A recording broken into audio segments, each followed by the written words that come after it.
Aroma ടിവിയുടെ എല്ലാ മാന്യ ശ്രോതാക്കൾക്കും വേഗം വരുന്ന കർത്താവായ യേശുക്രിസ്തുവിന്റെ ധന്യതിരുനാമത്തിൽ വന്ദനത്തെയും സ്വാഗതത്തെയും അറിയിക്കുന്നു. അനുഗ്രഹീതവും മനോഹരമായ നല്ല നിമിഷങ്ങൾക്കായി, നല്ല ദിവസത്തിനായി ഞാൻ കർത്താവിന് സ്തോത്രം ചെയ്യുന്നു. നമ്മുടെ ക്ഷണം സ്വീകരിച്ച് ഇന്ന് നമ്മോടൊപ്പം ജോയിൻ ചെയ്തിരിക്കുന്നത് കർത്താവിന്റെ വിലപ്പെട്ട ദാസൻ പ്രിയ ജേക്കബ് ജോൺ അവറുകളാണ്. തന്റെ ജീവിതത്തിലെ ദൈവം നടത്തിയ അത്ഭുതകരമായ വഴികളെക്കുറിച്ച് ദൈവനാമ മഹത്വത്തിന് വേണ്ടി അരോമ ടി വി പ്രേക്ഷകരോടൊപ്പം തന്റെ ജീവിതാനുഭവങ്ങൾ പങ്കുവയ്ക്കുന്നു. തന്റെ മരണക്കിടക്കയിലേക്ക് ഇറങ്ങി വന്ന ദൈവ സാന്നിധ്യത്തെ താൻ അനുഭവിച്ചറിഞ്ഞ, തൊട്ടറിഞ്ഞ ഒരുപാട് അനുഭവങ്ങൾ, ഓർമ്മകൾ ദൈവനാമ മഹത്വത്തിന് വേണ്ടി പ്രേക്ഷകരോടൊപ്പം പങ്കുവയ്ക്കുകയാണ്. തീർച്ചയായിട്ടും ശ്രദ്ധയോടെ സ്കിപ്പ് ചെയ്യാതെ അവസാനം വരെ ഈ വീഡിയോ കാണുകയും കേൾക്കുകയും ചെയ്യണം. അനേക പ്രിയപ്പെട്ടവർക്ക് ഈ സാക്ഷ്യം വലിയ ഒരു വിടുതലിന്, പ്രചോദനത്തിന് കാരണമായി തീരുമെന്ന് തന്നെ ഞാൻ പൂർണ്ണമായി വിശ്വസിക്കുന്നു. മാത്രമല്ല, നിങ്ങളുടെ വിലയേറിയ അഭിപ്രായങ്ങളും നിർദ്ദേശങ്ങളും കമന്റ് ബോക്സിൽ രേഖപ്പെടുത്താവുന്നതാണ്. നിങ്ങൾക്കൊരു പ്രാർത്ഥനാ വിഷയമുണ്ടെങ്കിൽ സ്ക്രീനിൽ കാണുന്ന വാട്സപ്പ് നമ്പറിൽ ഞങ്ങൾ മെസ്സേജ് അയയ്ക്കുക. അതുപോലെ തന്നെ എല്ലാ തിങ്കളാഴ്ചയും രാത്രി 9 മണി മുതൽ സാക്ഷ്യം പറഞ്ഞ പ്രിയപ്പെട്ടവരോടൊപ്പം പ്രാർത്ഥിക്കുവാനുള്ള അവസരമുണ്ട്. അതിൽ നിങ്ങൾ പങ്കാളികളാകുക. നാം എല്ലാവരും ശ്രദ്ധയോടെ പ്രാർത്ഥനയോടെ ആയിരിക്കുമ്പോൾ കർത്താവിന്റെ വിലപ്പെട്ട ദാസൻ പ്രിയ ജേക്കബ് ജോൺ അവറുകളെ തികഞ്ഞ സ്നേഹത്തോടും ആദരവോടും കൂടി അരോമ ടി വി പ്രേക്ഷകരോടൊപ്പം സമയം ചെലവഴിക്കുന്നതിനായിട്ട് ഞങ്ങൾ ക്ഷണിച്ചോളൂ. പാസ്റ്റർ ഡാനിയൽ ജോൺ ആൻഡ് ടീമിന്, അരോമ ടി വിയുടെ എല്ലാ പ്രവർത്തകർക്കും കർത്താവായ യേശു ക്രിസ്തുവിന്റെ നാമത്തിൽ എൻ്റെ സ്നേഹവന്ദനം. ഇങ്ങനൊരു സാവകാശം അരോമ ടി വിയിലൂടെ എനിക്ക് ഒരുക്കി തന്ന എല്ലാ ടീം മെമ്പേഴ്സിനും ഒരു പ്രാവശ്യം കൂടെ നന്ദി ഞാൻ പ്രകാശിപ്പിക്കുന്നു. അതിന് കാരണമായത് കുഞ്ഞമ്മ ആൻറ്റി എന്ന, അല്ലെ മറിയാമ്മ ആൻറ്റി എന്ന അമ്മാമ്മയുടെ സാക്ഷ്യം ഞാൻ യൂട്യൂബിൽ കൂടെ കേൾക്കുവാനും, അമ്മാമ്മ എൻ്റെ രോഗസമയത്ത് എനിക്ക് വേണ്ടി ദിവസവും വിളിച്ച്, എവിടെയായിരുന്നാലും എന്നെ വിളിച്ച് പ്രാർത്ഥിക്കുന്ന, എത്ര താമസിച്ചാലും വിളിച്ച് പ്രാർത്ഥിക്കുന്ന ഒരു വ്യക്തിയാണ് ജോയിച്ചാനും അമ്മാമ്മയും. അപ്പം അത് മാത്രമാണ് ഈ അരോമ ടി വിയിലേക്ക് കടന്നു വരുവാൻ ദൈവം സാവകാശം ഒരുക്കിയത്. എൻ്റെ പേര് ജേക്കബ് ജോൺ. ഞാൻ ഒക്കൽഹോമയിൽ താമസിക്കുന്നു. എൻ്റെ church IPC Ebenezer church Oklahoma. ദേവറിയാൽ അവിടെ കൂടി വരുന്നു. അതുപോലെ തന്നെ എനിക്ക് 3 കുഞ്ഞുങ്ങളുണ്ട്. Jaslin Jacob John, Jessica Jacob John, Joel Jacob John. അതുപോലെ ഞാൻ അനസ്തേഷ്യ ഡിപ്പാർട്ട്മെൻറ്റിൽ വർക്ക് ചെയ്യുന്നു. ദേവറിയാൽ ഇത്രയും നാളായി ദൈവം എന്നെ മുന്നോട്ട് നടത്തുന്നു. ജോലി കാര്യങ്ങളൊക്കെ ദൈവകൃപ, ദൈവ സാന്നിധ്യം എനിക്ക് അനുഗ്രഹമായി തീർന്നുകൊണ്ടിരിക്കുന്നു. ആത്മീയ ഭൗതികമായ ജീവിതത്തിൽ ഞാൻ ഇങ്ങനൊരു സാവകാശം ഒരുക്കുന്ന കാര്യം, ഞാൻ രോഗാവസ്ഥയുടെ കടന്നുപോയ സന്ദർഭത്തെക്കുറിച്ച് പറയുവാനാണ് ഞാൻ ഉദ്ദേശിക്കുന്നത്. എൻ്റെ ബാല്യകാലം, ഞാൻ ജനിച്ചു വളർന്നത് പരിമല എന്ന സ്ഥലത്താണ്. തിരുവല്ലയ്ക്കും മാന്നാറിനും ഇടയ്ക്ക് സ്ഥലമാണ് പരിമല, ഒരു ദ്വീപ് പോലെ. അവിടെയാണ്, എൻ്റെ അമ്മ വീട്ടിലാണ് ഞാൻ ജനിച്ചത്. വളർന്നത് അടൂർ. എൻ്റെ പപ്പയുടെ സ്ഥലം അടൂരാണ്. അടൂരെ ആദ്യകാല വിശ്വാസിയാണ് എൻ്റെ വല്യപ്പച്ചൻ പഞ്ചത്ത് ചാക്കോച്ചാൻ എന്ന് പറയപ്പെടുന്നത്. മണക്കാല ശാരോൻ സഭയുടെ ആദ്യകാലത്തെ പാസ്റ്റർ TG കോശിയുമായിട്ട് ചേർന്ന് നിന്ന് പ്രവർത്തിക്കുന്ന ഒരു കുടുംബമായിരുന്നു എൻ്റെ വല്യപ്പച്ചൻ. അതുപോലെ തന്നെ എൻ്റെ അമ്മയുടെ അപ്പച്ചനും അതുപോലെ തന്നെ പരിമലയിലെ ഒരു ശാരോൺ ചർച്ചിൻ്റെ ഒരു ആദ്യകാല പ്രവർത്തനമാണ്. അപ്പച്ചൻ്റെ സ്ഥലമാണ് അവിടെ ചർച്ചിന് വേണ്ടി ബിൽഡ് ചെയ്യാൻ കൊടുത്തത്. അതിലാണ് ഇപ്പോൾ ചർച്ച് നിൽക്കുന്നത് തന്നെ. ഞങ്ങൾ മാതാവും പിതാവും എല്ലാം പെന്തക്കോസ് അനുഭവത്തിലേക്ക് കടന്നു വന്നതാണ്. യാക്കോബായ സമുദായത്തിൽ നിന്ന് കടന്നു വന്നതാണ്. ഞങ്ങൾ 4 ആൺമക്കളാണ്. ഞാനാണ് ഏറ്റവും മൂത്തത്. ഞാൻ എൻ്റെ ചെറിയ വിദ്യാഭ്യാസത്തിന് ശേഷം ചെറിയ ഹൈസ്കൂളും അതിന് ശേഷം ഞാൻ തമിഴ്നാട്ടിലേക്ക് ഫാർമസി പഠിക്കാനായിട്ട് കടന്നുപോയി. എൻ്റെ 13ാമത്തെ വയസ്സിലാണ് ഞാൻ കർത്താവിനെ സ്വന്തം രക്ഷിതാവായി സ്വീകരിക്കുന്നത്. എൻ്റെ 21ാമത്തെ വയസ്സിലാണ് ഞാൻ സ്നാനപ്പെടുന്നത്. മണക്കാല സഭയിലാണ് ഞാൻ സ്നാനപ്പെടുന്നത്. എന്നെ സ്നാനപ്പെടുത്തിയത് പാസ്റ്റർ PD ജോൺസന്റെ സഹോദരൻ ഡാനിയൽ അപ്പച്ചനാണ് എന്നെ സ്നാനപ്പെടുത്തിയത്. ദൈവവിയാല് വിശ്വാസത്തിൽ നിന്ന് വരെയും അത് കീപ്പ് ചെയ്ത് ദൈവത്തിന് വേണ്ടി പ്രവർത്തിപ്പാൻ, പല വിധത്തിൽ പ്രവർത്തിപ്പാൻ സ്വർഗത്തിലെ ദൈവം എനിക്കൊരു സാവകാശം ഒരുക്കി തന്നു.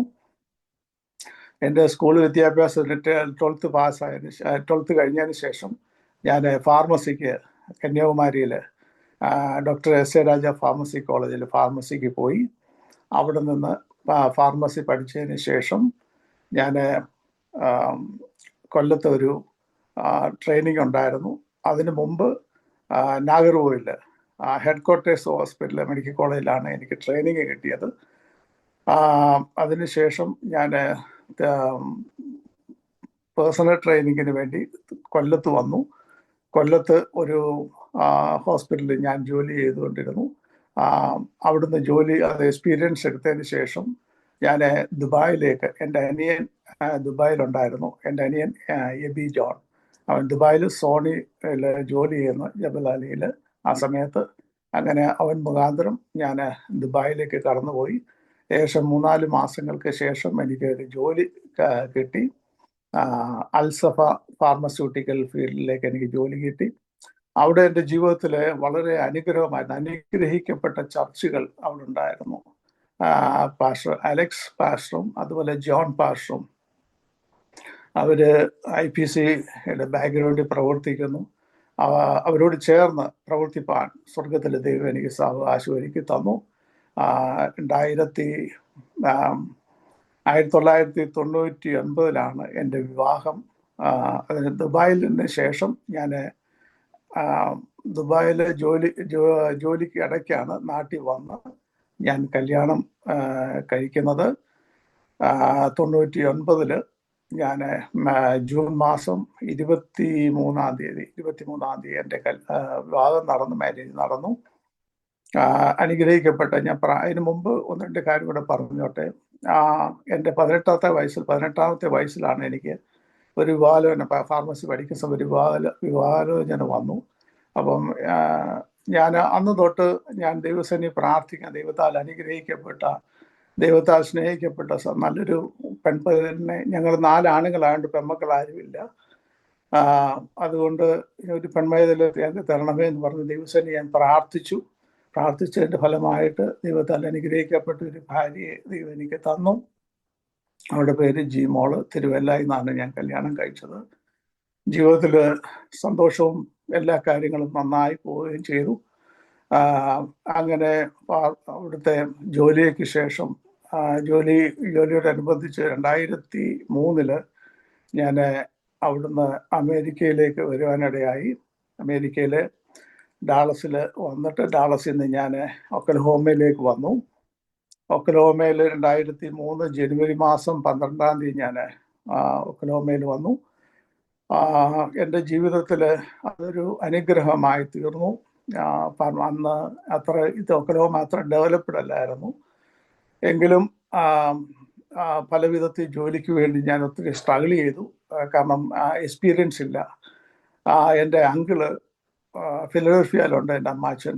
അപ്പം എന്നോട് അമ്മാച്ചൻ പറഞ്ഞു, എടാ നീ ഇങ്ങോട്ട് വാ, അവിടെ ഒരു മ്യൂച്വൽ ഫാർമയുണ്ട്, എനിക്കവിടെ ജോലി വാങ്ങിക്കുക. കാരണം എനിക്ക് ഫാർമസ്യൂട്ടിക്കൽ ഫീൽഡ് എക്സ്പീരിയൻസ് ഉണ്ട്. കമ്പനിയിൽ ക്വാളിറ്റി കൺട്രോളറായിട്ടാണ് ഞാൻ ഫാർമസ്യൂട്ടിക്കൽ കമ്പനി ജോലി ചെയ്തിരുന്നത്. അപ്പം ആ എക്സ്പീരിയൻസ് വെച്ച് എനിക്കിവിടെ ജോലി കിട്ടുമോ ഇല്ലെന്നൊരു സംശയം ഉണ്ടായിരുന്നു. എങ്കിലും ഒക്കലോമ യാതൊരു ഫാർമസ്യൂട്ടിക്കൽ കമ്പനി ഇല്ലായിരുന്നു. അതുകൊണ്ടാണ് അമ്മാച്ചൻ അങ്ങോട്ട് വിളിച്ചത്. എന്നാൽ എൻ്റെ ഫാദർ-ലോയും മദർ-ലോയും ശകലം പ്രായമുള്ളവരും, അവർ 2 മക്കളേ ഉള്ളൂ. അപ്പം എന്നോട് എൻ്റെ വൈഫ് പറഞ്ഞു, അച്ഛാ നമ്മളങ്ങോട്ട് പോയാൽ പപ്പായ്ക്കും മമ്മിക്കും ആരുമില്ലല്ലോ, അതുകൊണ്ട് ഞാൻ ഇവിടെ തന്നെ കണ്ടിന്യൂ ചെയ്യുവാൻ തീരുമാനിച്ചു. അങ്ങനെ ഒരു ചെറിയൊരു ജോലി എനിക്ക് കിട്ടി. അവിടെ നിന്നുകൊണ്ട് ഞാൻ അസിസ്റ്റന്റ് സൂപ്പർവൈസറായിട്ട് അവരെന്നെ പ്രൊമോട്ട് ചെയ്തു. അതിനുശേഷം അത് കേൾക്കുമ്പോൾ തന്നെ ഞാൻ സ്കൂളിൽ പോയി പഠിക്കാൻ തീരുമാനിച്ചു. സ്കൂളിൽ പോയി ഞാൻ ചെറിയ റിക്വയർമെൻറ്റ്സ് ഒക്കെ എടുത്തു. അതിനുശേഷം എനിക്ക്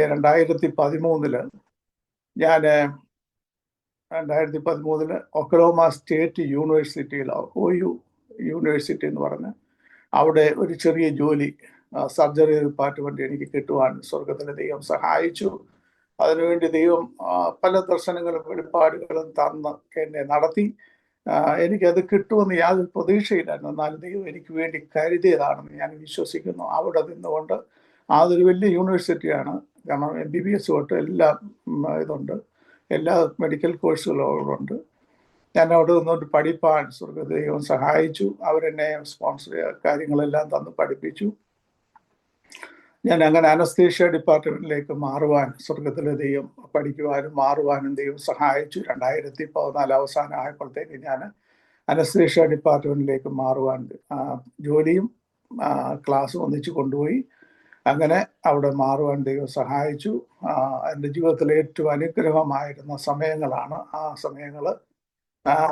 ജീവിതത്തിൽ പ്രാർത്ഥിപ്പാനും ദൈവത്തോട് കൂടുതൽ അടുപ്പാനും ഒക്കെ സഹായിച്ചു. അതിന് മുമ്പിലുള്ള കാര്യം 2001 ഞാൻ ദുബായിലായിരിക്കുമ്പോൾ 2001 ദുബായിലായിരിക്കുമ്പോൾ എന്നോടൊരു ദൈവദാസൻ എന്നോട് സംസാരിക്കാൻ തലയിൽ കൈവച്ച് എന്നോട് പറഞ്ഞു, നീ എനിക്ക് വേണ്ടിയുള്ളവനാണ് എന്ന് ഞാൻ നിന്നെ എൻ്റെ വലിപ്പസ്വത്ത് ധ്വാനിക്കാൻ വിളിച്ചിരിക്കുന്നു എന്നുള്ളൊരു ആലോചന ഉണ്ടായിരുന്നു. അന്ന് തൊട്ട് എൻ്റെ മനസ്സിലൊരു താല്പര്യമുണ്ട്. ഞാൻ വൈഫിനോട് പറഞ്ഞു. വൈഫിന് അതിനൊട്ടും താല്പര്യമില്ലായിരുന്നു. അതെൻ്റെ പിന്നീട് എൻ്റെ ജീവിതത്തിൽ അതൊരു വലിയ ഇൻസിഡൻ്റായി മാറി. അത് പുറകാലം ഞാൻ അതിനെക്കുറിച്ച് പറയാം. എന്നാൽ ഇവിടെ യൂണിവേഴ്സിറ്റിയിലായിരിക്കും പഠിച്ചുകൊണ്ടും ജോലിയിലുമായിരിക്കുമ്പോൾ ദൈവം അനുഭവിപ്പാനും ദൈവം നടത്തുന്ന വിധങ്ങളെക്കുറിച്ച് പറയുവാനും ഒക്കെ ദൈവം എന്നെ സഹായിച്ചു. അതിൻ്റെ ഏറ്റവും ഇമ്പോർട്ടൻ്റ് അതിന് മുമ്പുള്ള കാര്യം 2002 എനിക്ക് ആദ്യത്തെ കുഞ്ഞ്, ഞാൻ ദുബായിലായിരിക്കുമ്പോഴാണ് എനിക്ക് ആദ്യത്തെ കുഞ്ഞ് കൂടെ ഉണ്ടാകുന്നത്. ജെസ്ലിൻ ജേക്കബ് ജോൺ കുഞ്ഞ് ഉണ്ടാകുന്നത്. അതിനുശേഷം കുഞ്ഞിനെ കാണാൻ 1 വർഷം കഴിഞ്ഞിട്ട് 9 മാസം കഴിഞ്ഞാണ് ഞാൻ അമേരിക്കയിലേക്ക് വരുന്നത്.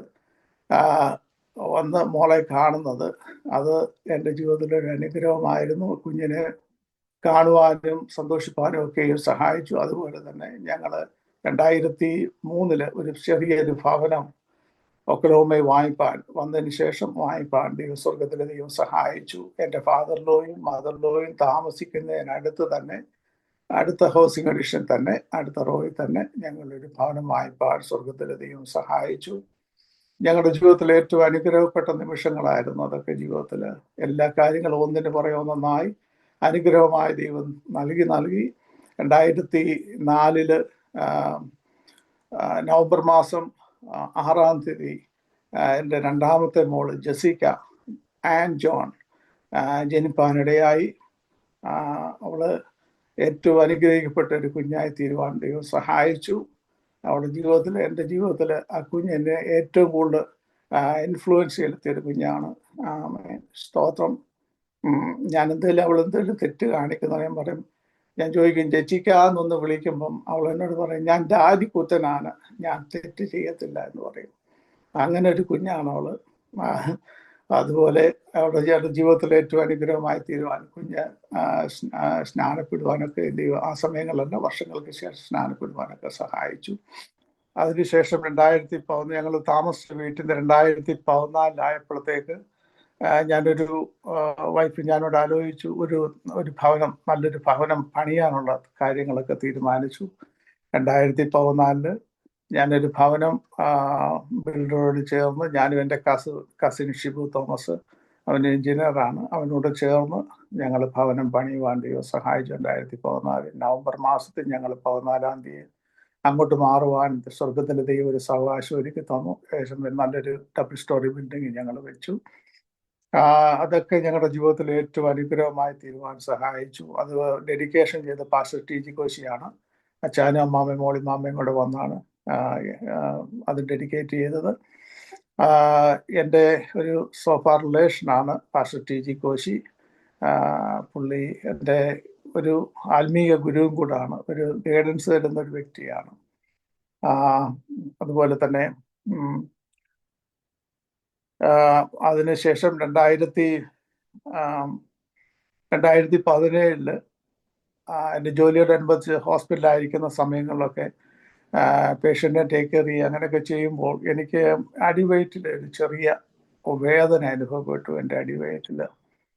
അപ്പം ഞാൻ അത്ര കാര്യമായിട്ട് എടുത്തില്ല. എന്തെങ്കിലും ഫുഡിൻ്റെ ഒക്കെയാണോ ഇരിക്കുമല്ലോ എന്ന് വിചാരിച്ച് ഞാനത് വലിയ കെയർ ചെയ്തില്ല.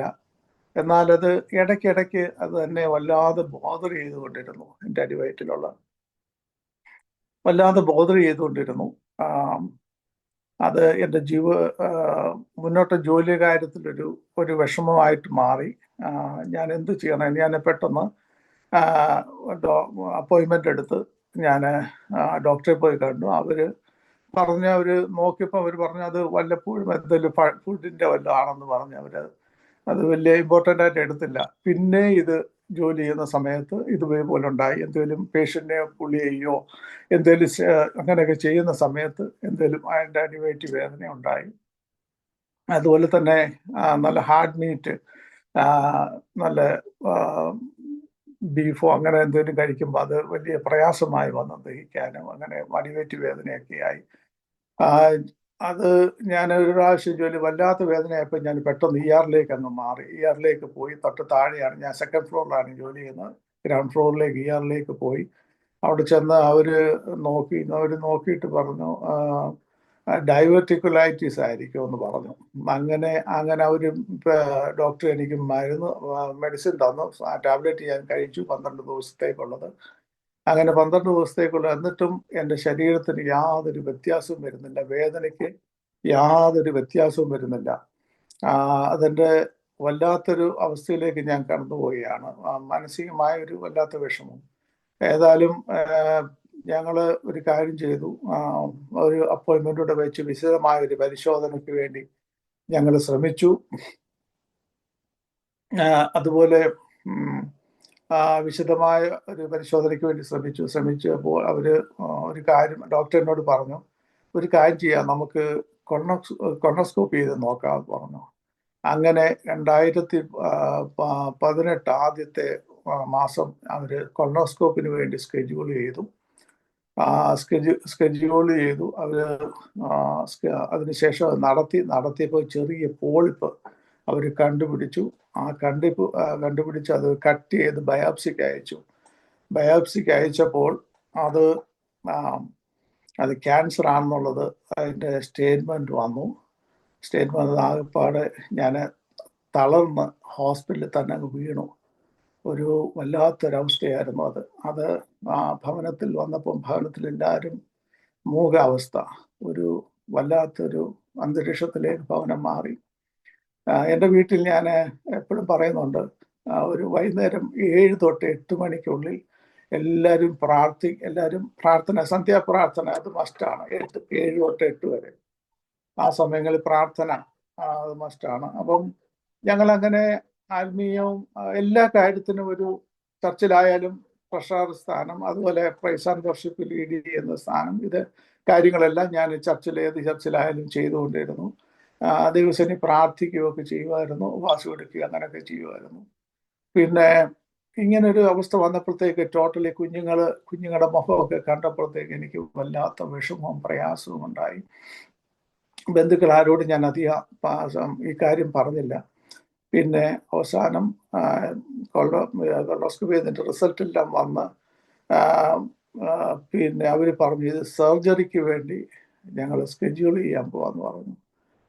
സർജറിയിലേക്ക് സ്കെഡ്യൂൾ ചെയ്യാൻ പോവുകയാണെന്ന് പറഞ്ഞപ്പോഴത്തേക്ക് പിന്നെ എല്ലാവരും വൈഫും ഞങ്ങളെല്ലാം കൂടെ തീരുമാനിച്ചപ്പോൾ ബന്ധുക്കളായ ചാർച്ചക്കാരെ എനിക്ക് പറയാതിരിക്കാൻ പറ്റത്തില്ലല്ലോ, ഇത് പറഞ്ഞല്ലേ പറ്റത്തുള്ളൂ. അപ്പം അങ്ങനെ എല്ലാവരും അറിഞ്ഞു. സഭയൊക്കെ എനിക്ക് വേണ്ടി പ്രാർത്ഥിപ്പാൻ തുടങ്ങി. ഭവനം ഒരു വല്ലാത്തൊരു അവസ്ഥയുടെ കടന്നു പോകുമ്പോഴേ അത് അവർക്ക് സിറ്റുവേഷൻ ഫേസ് ചെയ്യുന്നവർക്ക് ആ വിഷമം മനസ്സിലാകത്തുള്ളൂ. പെട്ടെന്നൊരു വ്യക്തി, ആരോഗ്യത്തോടെ ഇരിക്കുന്ന ഒരു വ്യക്തി പെട്ടെന്ന് അസുഖമാകുമ്പോഴത്തേക്ക് അല്ലെങ്കിൽ ഇങ്ങനെ ഒരു പ്രയാസം ഇടുമ്പോഴത്തേക്ക് നമുക്ക് ചിന്തിക്കാൻ പറ്റുമല്ലോ എന്താണ് അവരുടെ കുടുംബത്തിന്റെ സിറ്റുവേഷൻ എങ്ങനെ ആയിരിക്കും എന്നുള്ളത്. ബന്ധുക്കൾ ചാർച്ചക്കാരെല്ലാം അറിഞ്ഞു. അതുപോലെ തന്നെ എൻ്റെ ഒരു കസിൻ്റെ ഭർത്താവാണ് അന്ന് ഹ്യൂസ്റ്റൺ ഹെബ്രോൻ IPCയിലെ പാസ്റ്റർ സാബു വർഗീസ്. പുള്ളിക്കാരൻ്റെ ഭാര്യ ഫേബ എന്ന് പറയുന്നത് എൻ്റെ കസിനാണ്, ഫസ്റ്റ് കസിനാണ്. ഞാൻ അവരോട് നിന്നാണ് പരിമല പഠിച്ചത്. അതുകൊണ്ട് എന്നോട് വലിയ സ്നേഹവും എല്ലാവരും എന്നോട് കരുതലുമാണ്. പെട്ടെന്ന് പാസ്റ്റർ സാബു വർഗീസും ഫേബയും കൂടെ എന്നെ അവിടുന്ന് ഹ്യൂസ്റ്റണിൽ ഫ്ലൈ ചെയ്ത് ഒക്ലഹോമയിൽ വന്ന് എന്നെ കണ്ടു. അവർ പ്രാർത്ഥിക്കുകയും എണ്ണ പൂശി, എൻ്റെ ശരീരത്തെ എണ്ണ പൂശി പ്രാർത്ഥിക്കുകയൊക്കെ ചെയ്തു. അപ്പം അവരുടെ ഒരു കസിൻ ഇതുപോലെ പെട്ടെന്ന് അസുഖമായി ഒരച്ചാന് പെട്ടെന്ന് മാറ്റപ്പെടേണ്ടി വന്നു. അപ്പം അതൊക്കെ എൻ്റെ മനസ്സിൽ കിടപ്പുണ്ട്, എങ്ങനെ ആയിത്തീരും എന്നുള്ളത്. കുഞ്ഞുങ്ങളുണ്ട്, എങ്ങനെ ആയിത്തീരും എന്നുള്ളത്. വളരെ ഭാരത്തിലൂടെ ഞാൻ കടന്നുപോയി. എൻ്റെ കൊച്ചുമോടെ ഏറ്റവും മൂത്ത സിസ്റ്ററാണ് ബീന ജോർജ് എന്ന് പറയുന്ന പുള്ളിക്കാരി കല്യാണം കഴിച്ചേക്കുന്ന ന്യൂയോർക്ക് NYPDയുടെ ഒരു ക്യാപ്റ്റനായിരുന്നു സ്റ്റാൻലി ജോർജ് നമ്മൾ അമേരിക്ക മൊത്തം അറിയപ്പെടുന്ന ഒരു വ്യക്തിയാണ്. നമ്മുടെ പ്രസിഡന്റ് നേരത്തെ അബ്ദുൽ കലാം വന്ന് പുള്ളിയെ അനുമോദിച്ചിട്ടുള്ള ഒരു വ്യക്തിയോടാണ്. അച്ഛനും എന്നെ വിളിച്ച് അഡ്വൈസ് ചെയ്ത്, പിന്നെ ഇങ്ങനെ ആരോടും പറയാതെ ഇരിക്കല്, എല്ലാവരും അറിയണം, എല്ലാവരും പ്രാർത്ഥിക്കണം. പുള്ളിയുടെ സഭയിലൊക്കെ പറഞ്ഞു. ഹ്യൂസൺ എബ്രോണിന്റെ പാസ്റ്റർ സാബു വർഗീസും അവരെല്ലാം കൂടെ അനൗൺസ് ചെയ്തു. അവർ പ്രാർത്ഥിച്ചു. ഒക്ലഹോമ IPC ചർച്ചിൽ അവര് പ്രാർത്ഥിച്ചു. അതുപോലെ തന്നെ ഇവിടുത്തെ ഹെബ്രോൺ ചർച്ചിന്റെ പാസ്റ്ററായിരുന്ന പാസ്റ്റർ ഷിബു തോമസും അമ്മാമ്മയും കൂടെ എന്നെ കാണാൻ എൻ്റെ വീട്ടിൽ വന്നു. അവരും പ്രാർത്ഥിച്ചു. അനേകർ അറിയുന്നവരെല്ലാം കേട്ടു. എല്ലാവർക്കും ഒരു ഷോക്കാണ്. കാരണം ഞാൻ അത്ര ആരോഗ്യവാനിരുന്നതും പിന്നെ അതുപോലെ ഇവിടെ ക്രിക്കറ്റ് ടീം കളിക്കാനൊക്കെ പോവുകയും എല്ലാ കാര്യങ്ങളും ചെയ്തുകൊണ്ടിരുന്ന ഒരു വ്യക്തി പെട്ടെന്ന് ഇങ്ങനെ ആയപ്പോഴത്തേക്ക് അവർക്ക് വിഷമം വന്നു. അവരെല്ലാം എനിക്ക് വേണ്ടി പ്രാർത്ഥിച്ചു. അതുപോലെ തന്നെ എൻ്റെ ബന്ധുക്കൾ ചാർച്ചക്കാരിവിടെ ഒത്തിരി പേരുണ്ട്. എൻ്റെ പപ്പാടെ ബന്ധുക്കള് കുഞ്ഞുവൻ ചാന്, ഷാരോൻ കുഞ്ഞുവൻ ചാൻ എന്ന് പറയും, ജേക്കബ് വർഗീസ്, അതുപോലെ സജിച്ചാന്, ഷാലി മാമ, ആനി, ലൗലി, അങ്ങനെയൊക്കെ ഒത്തിരി പേരുണ്ട്. അവരെല്ലാം എനിക്ക് വേണ്ടി പ്രാർത്ഥിക്കുകയൊക്കെ ചെയ്തു. എല്ലാറ്റുപരിയായി കുഞ്ഞുമാമയും ചോദിച്ചാനും എന്നും രാത്രിയിൽ വിളിച്ച് പ്രാർത്ഥിക്കുന്ന ഒരു വ്യക്തിയായിരുന്നു. അതെൻ്റെ ജീവിതത്തിലൊക്കെ ഏറ്റവും അനുഗ്രഹം. എവിടെ പുള്ളിക്കാരിക്ക് ഒത്തിരി സുശേഷ വർക്കുകളൊക്കെ ഉണ്ടെങ്കിലും രാത്രിയിൽ ഒരു 10 മണിയായാലും മോനെ താമസിച്ചു പോയെന്ന് പറഞ്ഞിട്ട് എന്നെ വിളിച്ച് പ്രാർത്ഥിക്കുന്നു ഒക്കെ ചെയ്യാൻ. അങ്ങനെ അതിനുശേഷം ഫെബ്രുവരി മാസം 2-ാം തീയതി ഡോക്ടർ ഡണ്ണ് എന്നെ സർജറി ചെയ്യുവാൻ തീരുമാനിച്ചു. അങ്ങനെ ഫെബ്രുവരി മാസം 2018 ഫെബ്രുവരി 2-ാം തീയതി സർജറി ചെയ്തു. സർജറി ചെയ്ത് എൻ്റെ അടിവയറ്റിൽ കീ ഹോൾ സർജറി അവർ ചെയ്ത് അതിൻ്റെ റിസൾട്ട്, അതിൻ്റെ പാർട്സ് എടുത്ത് അവർ ബയോപ്സിക്ക് അയച്ചു. പല ഭാഗത്തു നിന്ന് അവർ എൻ്റെ ടിഷ്യൂ ശേഖരിച്ച് അയച്ചു. എന്നിട്ട് റിസൾട്ട് വന്നത് ഒരു വല്ലാത്ത ഷോക്കിംഗ് ആയിരുന്നു. വല്ലാത്ത ഷോക്കിങ്. എൻ്റെ ശരീരം മൊത്തം അത് വ്യാപിച്ചു എന്നുള്ളതാണ്. ശരീരം മൊത്തം അത് വ്യാപിച്ചു. വല്ലാത്തൊരവസ്ഥ. അതെന്ന് പറഞ്ഞാൽ ആ അവസ്ഥ വല്ലാത്തതായിരുന്നു. ഞാൻ ഹോസ്പിറ്റലിൽ അൺകോൺഷ്യസ് ആയിപ്പോയി ആ റിസൾട്ട് കേട്ടിട്ട്. ഡോക്ടറും എന്നെ പെട്ടെന്ന് ഓടി വന്ന് അവർ വെള്ളമൊക്കെ തന്നു എന്നെ കസേരയിലിരുത്തി. വൈഫും അപ്സെറ്റായിപ്പോയി. എൻ്റെ സഹോദരൻ ഡാളസിൽ നിന്ന് എബി വന്നിട്ടുണ്ടായിരുന്നു. അവനും ആകപ്പാടെ കരഞ്ഞു. എല്ലാവരും കരച്ചിൽ. ഭവനത്തിൽ വല്ലാത്തൊരു അന്തരീക്ഷം അന്നുണ്ടായി. ആ സിറ്റുവേഷൻ ഫേസ് ചെയ്യുന്നവർക്ക് അതിൻ്റെ ആ വിഷമം മനസ്സിലാക്കത്തുള്ളൂ. എന്നാൽ സ്വർഗത്തിലെ ദൈവം ഞങ്ങളുടെയൊക്കെ പ്രാർത്ഥന കേട്ടു എന്നല്ലാതെ എനിക്ക് പറയാനൊന്നുമില്ല. സർജറി കഴിഞ്ഞു. അത് ഏപ്രിൽ മാസത്തിൽ കീമോ സ്റ്റാർട്ട് ചെയ്തു. ഒക്ലഹോമയിൽ ഞാൻ ജോലി ചെയ്ത OU മെഡിക്കൽ സെന്ററിൽ തന്നെ, അവിടുത്തെ തന്നെ സ്റ്റീഫൻ ക്യാൻസർ സെന്റർ എന്ന് പറഞ്ഞൊരു ഹോസ്പിറ്റലുണ്ട് തൊട്ടടുത്ത് തന്നെ. അവിടാണ് ഞാൻ ഡോക്ടർ സഹീല ജോർജ് എന്നാണ് എൻ്റെ ഓൺകോളജി ഡോക്ടർ. അവരാണ് എനിക്ക് എൻ്റെ ട്രീറ്റ്മെൻറ്റ് കാര്യങ്ങളെല്ലാം ചെയ്തു തന്നത്. അപ്പം ഞാൻ അവരോട് ഇതൊക്കെ അറിഞ്ഞ് അവരോട് ചോദിച്ചു, ഡോക്ടറെ എത്ര നാളോട് എനിക്ക് ആയുസ് തരും ഉണ്ട് എന്ന് ഞാൻ ഡോക്ടറോട് ചോദിച്ചു. ഡോക്ടർ എൻ്റെ മുഖത്തൊന്ന് നോക്കിയിട്ട്, വളരെ എനിക്ക് നാളെ എന്ത് പറ്റുമെന്ന് നമുക്കറിയത്തില്ല, നാളെ എന്ത് എനിക്ക് പറ്റുമെന്ന് അറിയത്തില്ല എന്ന് പറഞ്ഞു. എന്നിട്ട് പുള്ളിക്കാരി എൻ്റെ വൈഫിനെ മാറ്റി നിർത്തിയിട്ട് വൈഫ് അവിടെ നിൽക്കാൻ പറഞ്ഞിട്ട് പുള്ളിക്കാരോട് പറഞ്ഞു, നീ എന്തിനും റെഡി ആയിക്കോണം, അറ്റ് എനി ടൈം നീ എക്സ്പെക്ട് ചെയ്തോണം എന്ന് പറഞ്ഞു.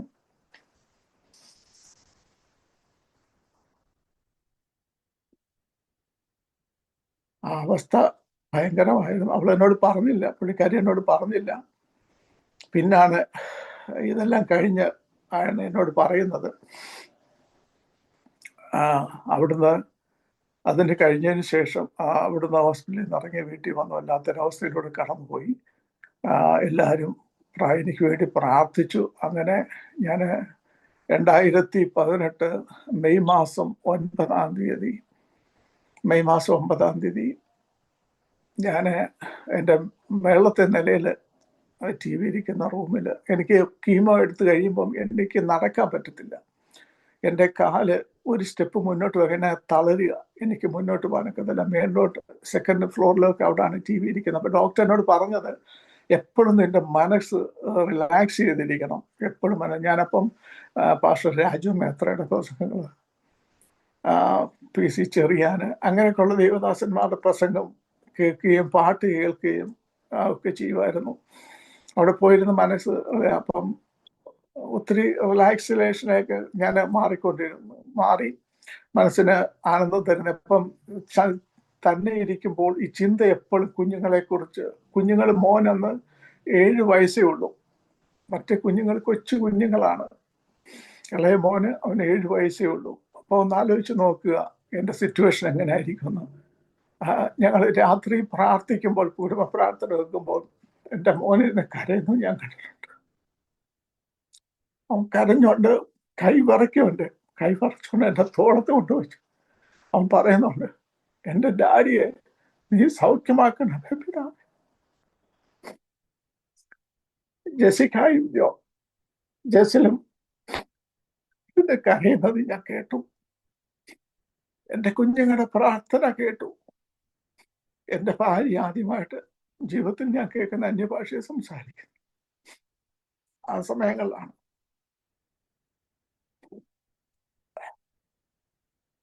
അതാർക്കും വിവരിച്ച് പറയാനൊക്കത്തില്ല. അത്രയ്ക്കൊരു വല്ലാത്ത സിറ്റുവേഷനിലൂടെ ഞങ്ങൾ കടന്നുപോയി. ദേശത്താർ എന്നെ അറിയുന്നവരെല്ലാം എനിക്ക് വേണ്ടി പ്രാർത്ഥിച്ചു. 2018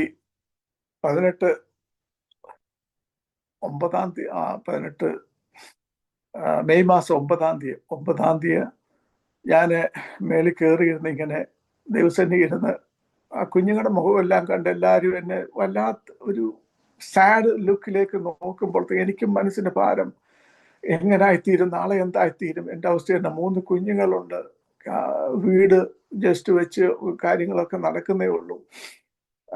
കുഞ്ഞുങ്ങളുടെ പഠിത്തമൊന്നും ആയില്ല, അവരുടെ തലമുറയെ കാണാൻ കഴിയുന്നില്ല എന്നൊക്കെ ഒരു ഭാരം എൻ്റെ മനസ്സിലുണ്ടായി. ഞാൻ ദിവസം മേളിക്ക് അതിൻ്റെ ഫ്രണ്ടിലത്തെ മേളത്തെ ടോപ്പിലെ റൂമിലേക്ക് മാറി അവിടെ പോയിരുന്നു ഞാൻ ദിവസം പ്രാർത്ഥിക്കും. കാരണം ഈ കീമോ എടുക്കുമ്പോൾ എൻ്റെ കാലെല്ലാം അങ്ങ് വീക്കാണ്, എനിക്ക് മുന്നോട്ട് പോകാൻ ഒരു സ്റ്റെപ്പ് വെക്കാനാക്കത്തില്ല. എൻ്റെ രണ്ടാമത്തെ മോളിൽ ജെസിക്ക സ്റ്റെപ്പ് കയറാൻ വേണ്ടി എന്നെ പിടിച്ചിങ്ങനെ വലിക്കും, ഒരു കൈ തന്നെ എന്നെ ഇങ്ങനെ വലിക്കും, മോനെ താഴെ നിന്ന് തെള്ളും. ഇങ്ങനെ തെള്ളിയാണ് ഞാൻ മേളത്തെ റൂമിലേക്ക് മാറുന്നത്. കാരണം അത്രയ്ക്ക് വീക്കാണ് എൻ്റെ ശരീരം മൊത്തം. എന്നെ എടുത്തേക്കുന്ന മെഡിസിൻ എന്ന് പറഞ്ഞാൽ ഫോൾഫോക്സും അവാസ്റ്റ് എന്ന് പറഞ്ഞൊരു മെഡിസിനോടാണ് ഞാൻ ഇത് എടുക്കുമ്പോഴത്തേക്ക് ശരീരം മൊത്തം, എനിക്ക് ഭക്ഷണം കഴിക്കാനൊക്കത്തില്ല. എന്തെങ്കിലും കഴിച്ചു കഴിഞ്ഞാൽ ഉടനെ ഒമിറ്റ് ചെയ്യുക. വെള്ളം ഡോക്ടർ പറഞ്ഞു എപ്പോഴും വെള്ളം കുടിക്കണം. എനിക്ക് വെള്ളം കുടിക്കുമ്പോഴത്തേക്ക് എൻ്റെ ശരീരം മൊത്തം എന്ന് പറഞ്ഞാൽ എൻ്റെ ഈ കീമോ എടുത്ത് എൻ്റെ കുടൽ, എൻ്റെ ആമാശയവും മറ്റേതെല്ലാം ഒരു വല്ലാത്ത രീതിയിലായി. എല്ലാത്തിൻ്റെയും തൊലി പോയി, ശരീരത്തിന് ഒരു വല്ലാത്തൊരവസ്ഥ അത് ആർക്കും വിവരിക്കാനൊക്കത്തില്ല. ഡോക്ടർ പറഞ്ഞു ഇഷ്ടംപോലെ തൈര് കഴിക്കണമെന്നൊക്കെ പറയും. എനിക്കത് വായിലോട്ട് വെച്ച് കഴിഞ്ഞാൽ അന്നേരം ഒമിറ്റ് ചെയ്യുക, ഭക്ഷണം കഴിച്ചു കഴിഞ്ഞാൽ അന്നേരം ഒമിറ്റ് ചെയ്യുക. ഒരു വല്ലാത്തൊരവസ്ഥയിലൂടെ ഞാൻ കടന്നുപോയി. ഞാൻ ദൈവത്തിനെ പ്രാർത്ഥിച്ചു, ഒരു കർത്താവേ, ഒരു മനുഷ്യർക്കും ഇങ്ങനൊരു അവസ്ഥ നീ കൊടുക്കരുത്. എന്തുകൊണ്ട് എൻ്റെ ജീവിതത്തിൽ ഇങ്ങനെ വന്നു എന്ന് എനിക്കറിയത്തില്ലായിരുന്നു. അത് പിന്നാണ് എനിക്ക് മനസ്സിലായത്. 2021 ഒരു ദേവദാസനിലൂടെ ഒരു വിളി ഉണ്ടായിരുന്നു, എന്നെ മടക്കി കൊണ്ടുവരുമായിരുന്നു. എല്ലാം നഷ്ടപ്പെട്ടു.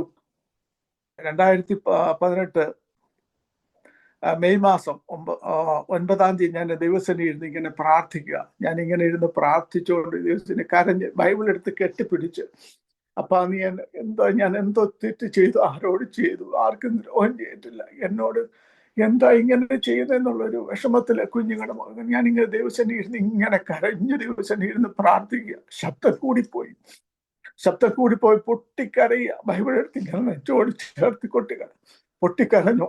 അപ്പോഴത്തേക്ക് താഴെ നിന്ന എൻ്റെ മദറിലോ പെട്ടെന്ന് മോനെ എളുപ്പം മേളിൽ കയറി വന്നു.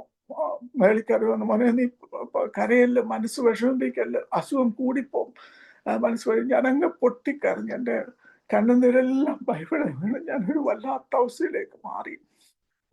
എന്നിട്ട് അമ്മ പെട്ടെന്ന് എനിക്ക് ടർക്കിയൊക്കെ എടുത്തോണ്ട് ഞാൻ മുഖമെല്ലാം തുടച്ച് മുഖമൊക്കെ എന്നെ പിടിച്ചോണ്ട് പോയി വാഷ് ബേസിന്റെ അവിടെ കൊണ്ട് മുഖമെല്ലാം കഴിയിച്ച് സെറ്റിയെ കൊണ്ട് ഇരുത്തിയിട്ടാണ് മമ്മി ആശ്വസിക്കും.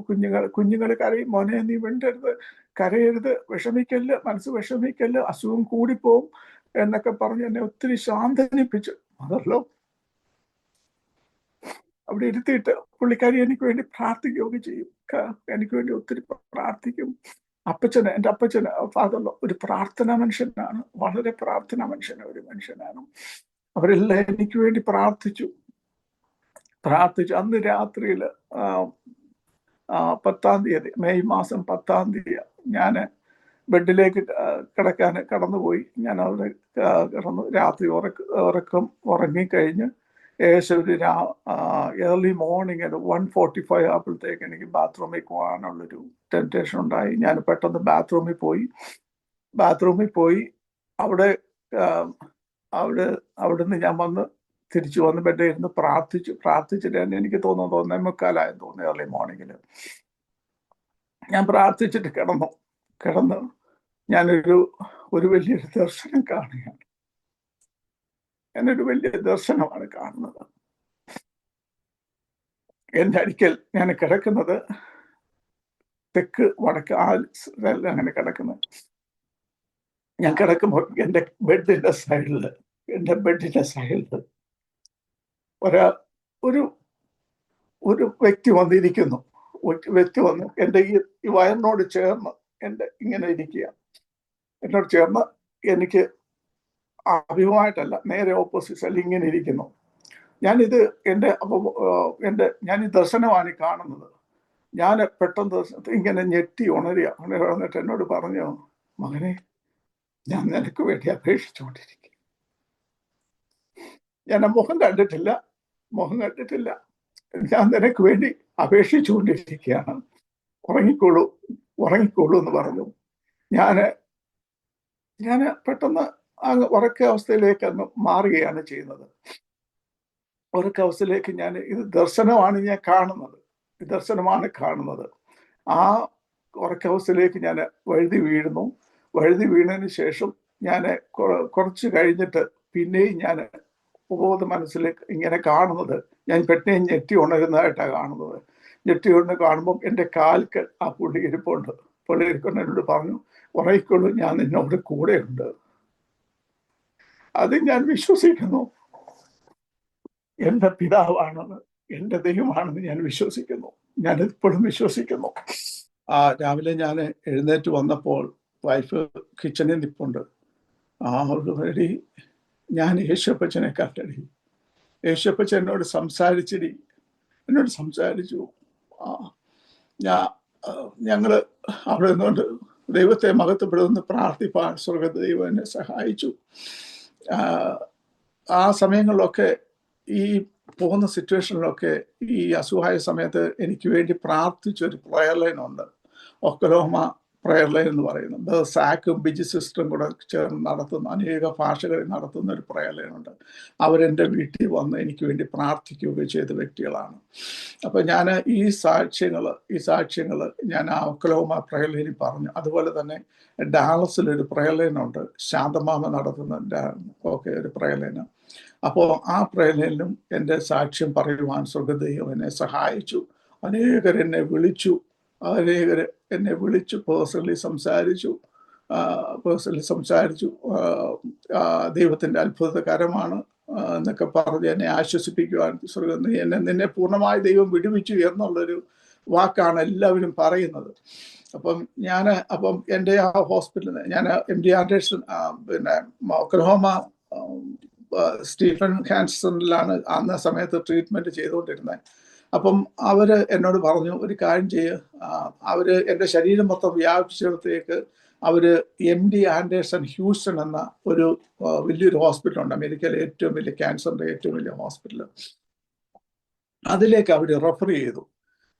അവിടത്തേക്ക് റെഫർ ചെയ്ത് ഡേറ്റ് കിട്ടാൻ ഭയങ്കര ബുദ്ധിമുട്ടാണ്. എന്നാൽ അവിടെയുള്ള ഹ്യൂസ്റ്റൺ ഹെബ്രോണിലുള്ള ഭാഷയായിരുന്ന എൻ്റെ അളിയന് കാര്യങ്ങളൊക്കെ അവരെല്ലാം കൂടെ അവർക്ക് അവിടെ ജോലി ചെയ്യുന്ന പലരും അവരുടെ ചർച്ചയുള്ള പലരും ഹോസ്പിറ്റലിൽ ജോലി, അങ്ങനെ ഒക്കെ അവരെനിക്ക് ഒരു അപ്പോയിൻമെന്റ് കിട്ടി. അങ്ങനെ ഞാൻ ആ ഡോക്ടർ എന്ന് പറഞ്ഞാൽ ഡോക്ടർ കാത്തി ഫങ്, കൊളോറക്ടൽ ഡിപ്പാർട്ട്മെന്റ് ഏറ്റവും ടോപ്പസ്റ്റ് പൊസിഷനുള്ള ഒരു ചീഫാണ് കാത്തി ഫങ് എന്ന് പറയുന്നത്. അവർ അപ്പോയിൻമെന്റ് കിട്ടി. അതുപോലെ തന്നെ എനിക്ക് വേണ്ടി പ്രവർത്തിച്ച സക്കീല ജോർജ്, അവർക്ക് പേഴ്സണൽ മെസ്സേജ് ഇടുകയും അങ്ങനെയാണ് എനിക്ക് അത് കിട്ടിയത്. അങ്ങനെ ഞാൻ അവിടേക്ക് ട്രീറ്റ്മെന്റിന് വേണ്ടി അല്ലെങ്കിൽ കടന്നു പോവുകയാണ്. അപ്പം അവർ ചെന്നപ്പം അവർ എല്ലാവരെയും നോക്കി പരിശോധിച്ചപ്പോൾ അവർ പറയുന്നത് ആക്ച്വലി സർജറിക്ക് വേണ്ടി ഒരു ഡേറ്റ് നിങ്ങൾ ഫിക്സ് ചെയ്യണമെന്ന് പറഞ്ഞു. അപ്പം ഡേറ്റ് അത് കിട്ടാൻ വലിയ ബുദ്ധിമുട്ടാണ്. എന്നിട്ടും കിട്ടി. എനിക്ക് ഒക്ടോബർ മാസം 13-ാം തീയതിക്ക് ഒരു ഡേറ്റ് കിട്ടി. ആ ഡേറ്റിലേക്ക് സർജറി അവർ സ്കെഡ്യൂൾ ചെയ്തു. അപ്പം ഞങ്ങൾ ഇവിടുന്ന് ഒക്ലഹോമയിൽ നിന്ന് എപ്പോഴും അപ്പോയിൻമെന്റ് ഇവരെ കാണാൻ പോകുന്നതെല്ലാം ഡ്രൈവ് ചെയ്ത് ഞങ്ങൾ പോയിക്കൊണ്ടിരുന്നു. വഴി യാത്രയിലൊക്കെ ദൈവകൃപ കൂടി ഞങ്ങൾ പ്രാർത്ഥിച്ച് സഹോദരൻ്റെ അരികെ ചെന്ന് ഡാളസിൽ ചെന്ന് അവിടെ നിന്നാണ് പിന്നെ ഹ്യൂസ്റ്റണിലേക്ക് പോയിക്കൊണ്ടിരുന്നത്. ഞങ്ങളങ്ങനെ അവിടെ പോയി സർജറിക്ക് വേണ്ടി കാര്യങ്ങളൊക്കെ ചെയ്തു. അങ്ങനെ 2018 ഒക്ടോബർ മാസം 13-ാം തീയതി സ്കെഡ്യൂൾ ചെയ്തെങ്കിലും കാര്യങ്ങൾ അത്ര പന്തിയായിട്ട് മുന്നോട്ട് പോയില്ല. അവർ പറഞ്ഞു ശകലം സമയം കൂടെ എടുക്കേണ്ടി വരും എന്നൊക്കെ പറഞ്ഞു. എന്നാൽ പിന്നെ എന്തോ ദൈവകൃപ കൊണ്ടോ പ്രാർത്ഥന കൊണ്ടോ ആ സമയങ്ങളിൽ തന്നെ എനിക്ക് ഡേറ്റ് കിട്ടി. ഈ സമയങ്ങളിൽ എല്ലാവരും എനിക്ക് വേണ്ടി പ്രാർത്ഥിച്ചു കൊണ്ടിരുന്നു. ഞങ്ങളെല്ലാവരും കുടുംബമായിട്ട് കൈപിടിച്ച് പരസ്പരം കരങ്ങൾ ചേർത്ത് പിടിച്ചാണ് ഞങ്ങൾ പ്രാർത്ഥിക്കുന്നത്. എൻ്റെ സഭ എനിക്ക് വേണ്ടി എല്ലാവരും സഭയിലെ എല്ലാ വ്യക്തികളും കരങ്ങളെ ചേർത്ത് പിടിച്ച് എനിക്ക് വേണ്ടി പ്രാർത്ഥിച്ചു കൊണ്ടിരുന്നു. എൻ്റെ ബന്ധുക്കൾ ചാച്ചിക്കാരോടെല്ലാം പറഞ്ഞു, നിങ്ങൾ അമ്മാമ്മയച്ചാനും കൈകൾ ചേർത്ത് പിടിച്ച് എനിക്ക് വേണ്ടി പ്രാർത്ഥിക്കണമെന്ന്. നമ്മൾ ഈ കരങ്ങളിൽ ഭാര്യയും ഭർത്താവും അല്ലെ കുഞ്ഞുങ്ങളുടെ കരം ചേർത്ത് പിടിച്ച് പ്രാർത്ഥിക്കുമ്പോൾ അവിടെ ഒരു ദൈവശക്തി ഇറങ്ങുമെന്ന് ഞാൻ വിശ്വസിക്കുന്ന വ്യക്തിയാണ്. അപ്പോൾ ഞാനത് എൻ്റെ പപ്പായും മമ്മിയും നാട്ടിലുണ്ട്. അവരാകപ്പാടെ വിഷമിച്ചു. പപ്പ ഒരു ഗവൺമെന്റ് സർവൻ്റായിരുന്നു, റിട്ടയർമെന്റ് എടുത്തു. ഇപ്പോൾ 84 വയസ്സുണ്ട് പപ്പായ്ക്ക്. മമ്മിക്ക് 79 വയസ്സുണ്ട്. പപ്പ ട്രിവാൻഡ്രത്ത് പോസ്റ്റൽ സർവീസിലാണ് ജോലി ചെയ്തുകൊണ്ടിരുന്നത്. പോസ്റ്റൽ സർവീസിലെ ഹെഡ് റെക്കോർഡർ ഓഫീസറായിട്ട് സൂപ്രണ്ടായിട്ട് ജോലി ചെയ്തുകൊണ്ടിരുന്നു. റിട്ടയർമെന്റ് ഇപ്പോൾ വർഷങ്ങളായി റിട്ടയർമെന്റ് എടുത്ത് വീട്ടിൽ സ്വസ്ഥമായിട്ടിരിക്കുന്നു. അതുപോലെ തന്നെ എൻ്റെ സഹോദരന്മാരെ കുറിച്ച് ഞാൻ പറയാൻ മറന്നുപോയി. എൻ്റെ 2ാമത്തെ അനിയന് ഡാളസിലുണ്ട്. 3ാമത്തെ അനിയൻ ദുബായിൽ ഫാമിലി ആയിട്ടായിരുന്നു. അവര് പപ്പായും മമ്മിയെ നോക്കാൻ വേണ്ടി ഇപ്പം നാട്ടിലായിരിക്കുന്നു. അവർ ചെറിയ ടെക്സ്റ്റൈലൊക്കെ വെച്ച് അവർ ജീവിക്കുന്നു. അവൻ്റെ ഒരു കാര്യം പറയണം, അവന് 16 വർഷം കുഞ്ഞുങ്ങളില്ലായിരുന്നു. 16 വർഷം കുഞ്ഞുങ്ങളില്ലാതെ അവൻ്റെ അനിയനെ ഫ്രെഡിയുടെ കുഞ്ഞിനെ എടുത്ത് അവൻ എങ്ങനെ ദൈവസേന കർത്താവ് എനിക്ക് എന്തൊരു കുഞ്ഞിനെ തരുമെന്ന് അവൻ ദൈവസേന കരഞ്ഞ് പ്രാർത്ഥിക്കുന്നു ഞങ്ങൾ. അതുപോലെ തന്നെ എൻ്റെ മമ്മി ഞങ്ങളോട് പറയും, എടാ ഞങ്ങളുടെ ഞങ്ങൾ മരിക്കുന്നതിന് മുമ്പ് ഇവനൊരു തലമുറയെ കാണാൻ പറ്റുമോ എന്ന്. 16 വർഷം അവർ പ്രാർത്ഥിച്ചു. അത് ദൈവം അവർക്ക് അനുഗ്രഹിക്കപ്പെട്ട ഒരു ആൺപതിനെ കൊടുത്തു. ഈ തിങ്കളാഴ്ച നാളെ അവന് 4 വയസ്സ് കംപ്ലീറ്റ് ചെയ്യാണ്. ദൈവത്തിന്റെ പ്രവൃത്തി എന്ന് പറഞ്ഞാൽ ആർക്കും തടുക്കാൻ പറ്റത്തില്ല. ഒത്തിരി അത്ഭുതങ്ങൾ കണ്ട വ്യക്തിയാണ്. അതുപോലെ തന്നെ 2018 1 എൻ്റെ മോളെ, എൻ്റെ ഭാര്യ പ്രഗ്നൻ്റ് ആയിരിക്കും. ഞാൻ അന്ന് ദുബായിലാണ്. ആ സമയത്ത് ദൈവം പറയാൻ, ഞാൻ ഈ ദുബായിലായിരുന്നു ജോലി കഴിഞ്ഞ് നേരത്തെ വന്നു കഴിയുമ്പോൾ ഞാൻ ഈ സീഷോറിലാണ് താമസിക്കുന്നത്. അപ്പോൾ കടൽത്തീരത്ത് ഞാൻ പോയിരുന്നു ഇങ്ങനെ പ്രാർത്ഥിക്കുന്ന ഒരു സ്വഭാവമുണ്ട് വൈകുന്നേരം. അപ്പോൾ അങ്ങനെ പ്രാർത്ഥിച്ചുകൊണ്ടിരുന്ന സമയത്ത് എനിക്കൊരു ദർശനം കിട്ടിയത്, എൻ്റെ ഭാര്യയ്ക്ക് ഒരു ആക്സിഡൻറ്റ് ഉണ്ടാകുന്നു. അവളന്ന് 8 മാസം പൂർണ്ണമായിട്ട് ഗർഭിണിയാണ്. ആ സമയത്ത് അവൾ ജോലി കഴിഞ്ഞിട്ട് നൈറ്റ് ഡ്യൂട്ടിയാണ്. നൈറ്റ് ഡ്യൂട്ടി കഴിഞ്ഞ് അവൾ വീട്ടിലേക്ക് കാറ് ഡ്രൈവ് ചെയ്യുന്ന സമയത്ത് അവൾ പെട്ടെന്ന് അൺകോൺഷ്യസ് ആയി. ഈ നമ്മുടെ മെയിൻ റോഡിൽ നിന്ന് തിരിഞ്ഞ് ഹൗസിംഗ് അഡിഷനോട്ട് കയറുന്ന കുറച്ചങ്ങോട്ട് വരുന്നപ്പോഴാണ് ഈ അൺകോൺഷ്യസ് ആയത്. ആ റോഡിലെങ്ങാണം വെച്ചായിരുന്നെങ്കിൽ വേറെ എതിരെ വരുന്ന വണ്ടി ഇടിച്ച് അവിടെ വലിയൊരു പ്രയാസം ഉണ്ടായിരുന്നു. എന്നാൽ അതിനു മുമ്പ് ഞാൻ പ്രാർത്ഥിച്ചുകൊണ്ട സമയത്ത് ഞാൻ അവളോട് പറഞ്ഞു, എടി നിനക്ക് ഇങ്ങനെ ഒരു പ്രയാസം ഉണ്ടാകുന്നുണ്ട്, നീ വളരെ പ്രാർത്ഥിക്കണമെന്ന് പറഞ്ഞു.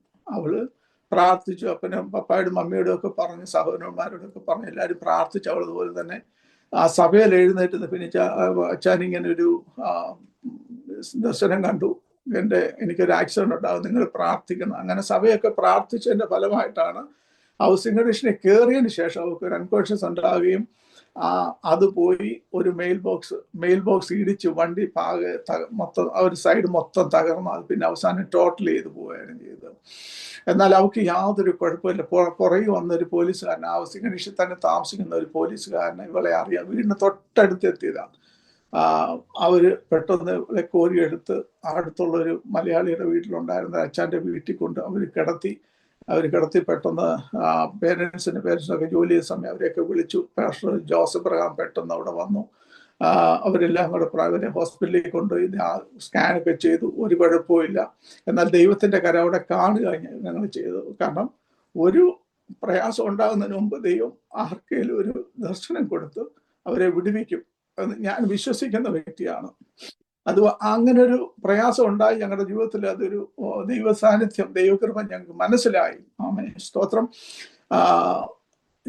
അതിനുശേഷം എൻ്റെ പഴയതിലേക്ക് വരട്ടെ. MD ആൻഡേഴ്സണിൽ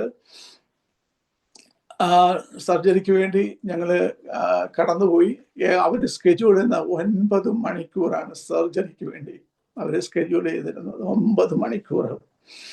എന്നാൽ അവര് അന്ന് സർജറി ചെയ്തു.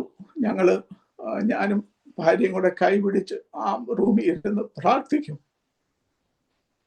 അപ്പോയിൻമെന്റ് കിട്ടുന്ന സമയത്ത് അവിടെ പേഷ്യൻസ് വെയിറ്റ് റൂം പാക്യൂ എന്ന് പറയും. അവിടെ പോയി അവിടെ ഇരുന്ന് ഞങ്ങൾ പ്രാർത്ഥിക്കും. കരം പിടിച്ച് ഞങ്ങൾ രണ്ടുപേരും കൂടെ പ്രാർത്ഥിച്ച് സർജറിക്ക് വേണ്ടി ഞാൻ കയറി. അവര് ഓരോ മിനിറ്റ് അരമണിക്കൂർ കൂടുമ്പോഴും എൻ്റെ വൈഫും എൻ്റെ ഞാൻ പറഞ്ഞ സാബ് വർഗീസിൻ്റെ ഭാര്യ കൊച്ചുമോൾ ഫേബ അവളും ഉണ്ടായിരുന്നു. അവർ രണ്ടുപേരും കൂടെ അവിടെ നിന്ന് പ്രാർത്ഥിക്കുകയൊക്കെ ചെയ്തു. അപ്പോൾ ഇവർ ഇടയ്ക്കിടയ്ക്ക് അപ്ഡേറ്റ് ചെയ്യും. അവർ സർജറി ചെയ്ത് എൻ്റെ ഈ ശരീരം 2ആയിട്ട് കീറിയാണ് ചെയ്തത്. ഒരറ്റം വരെ കീറി. അവർ നോക്കിയപ്പം അവിടെ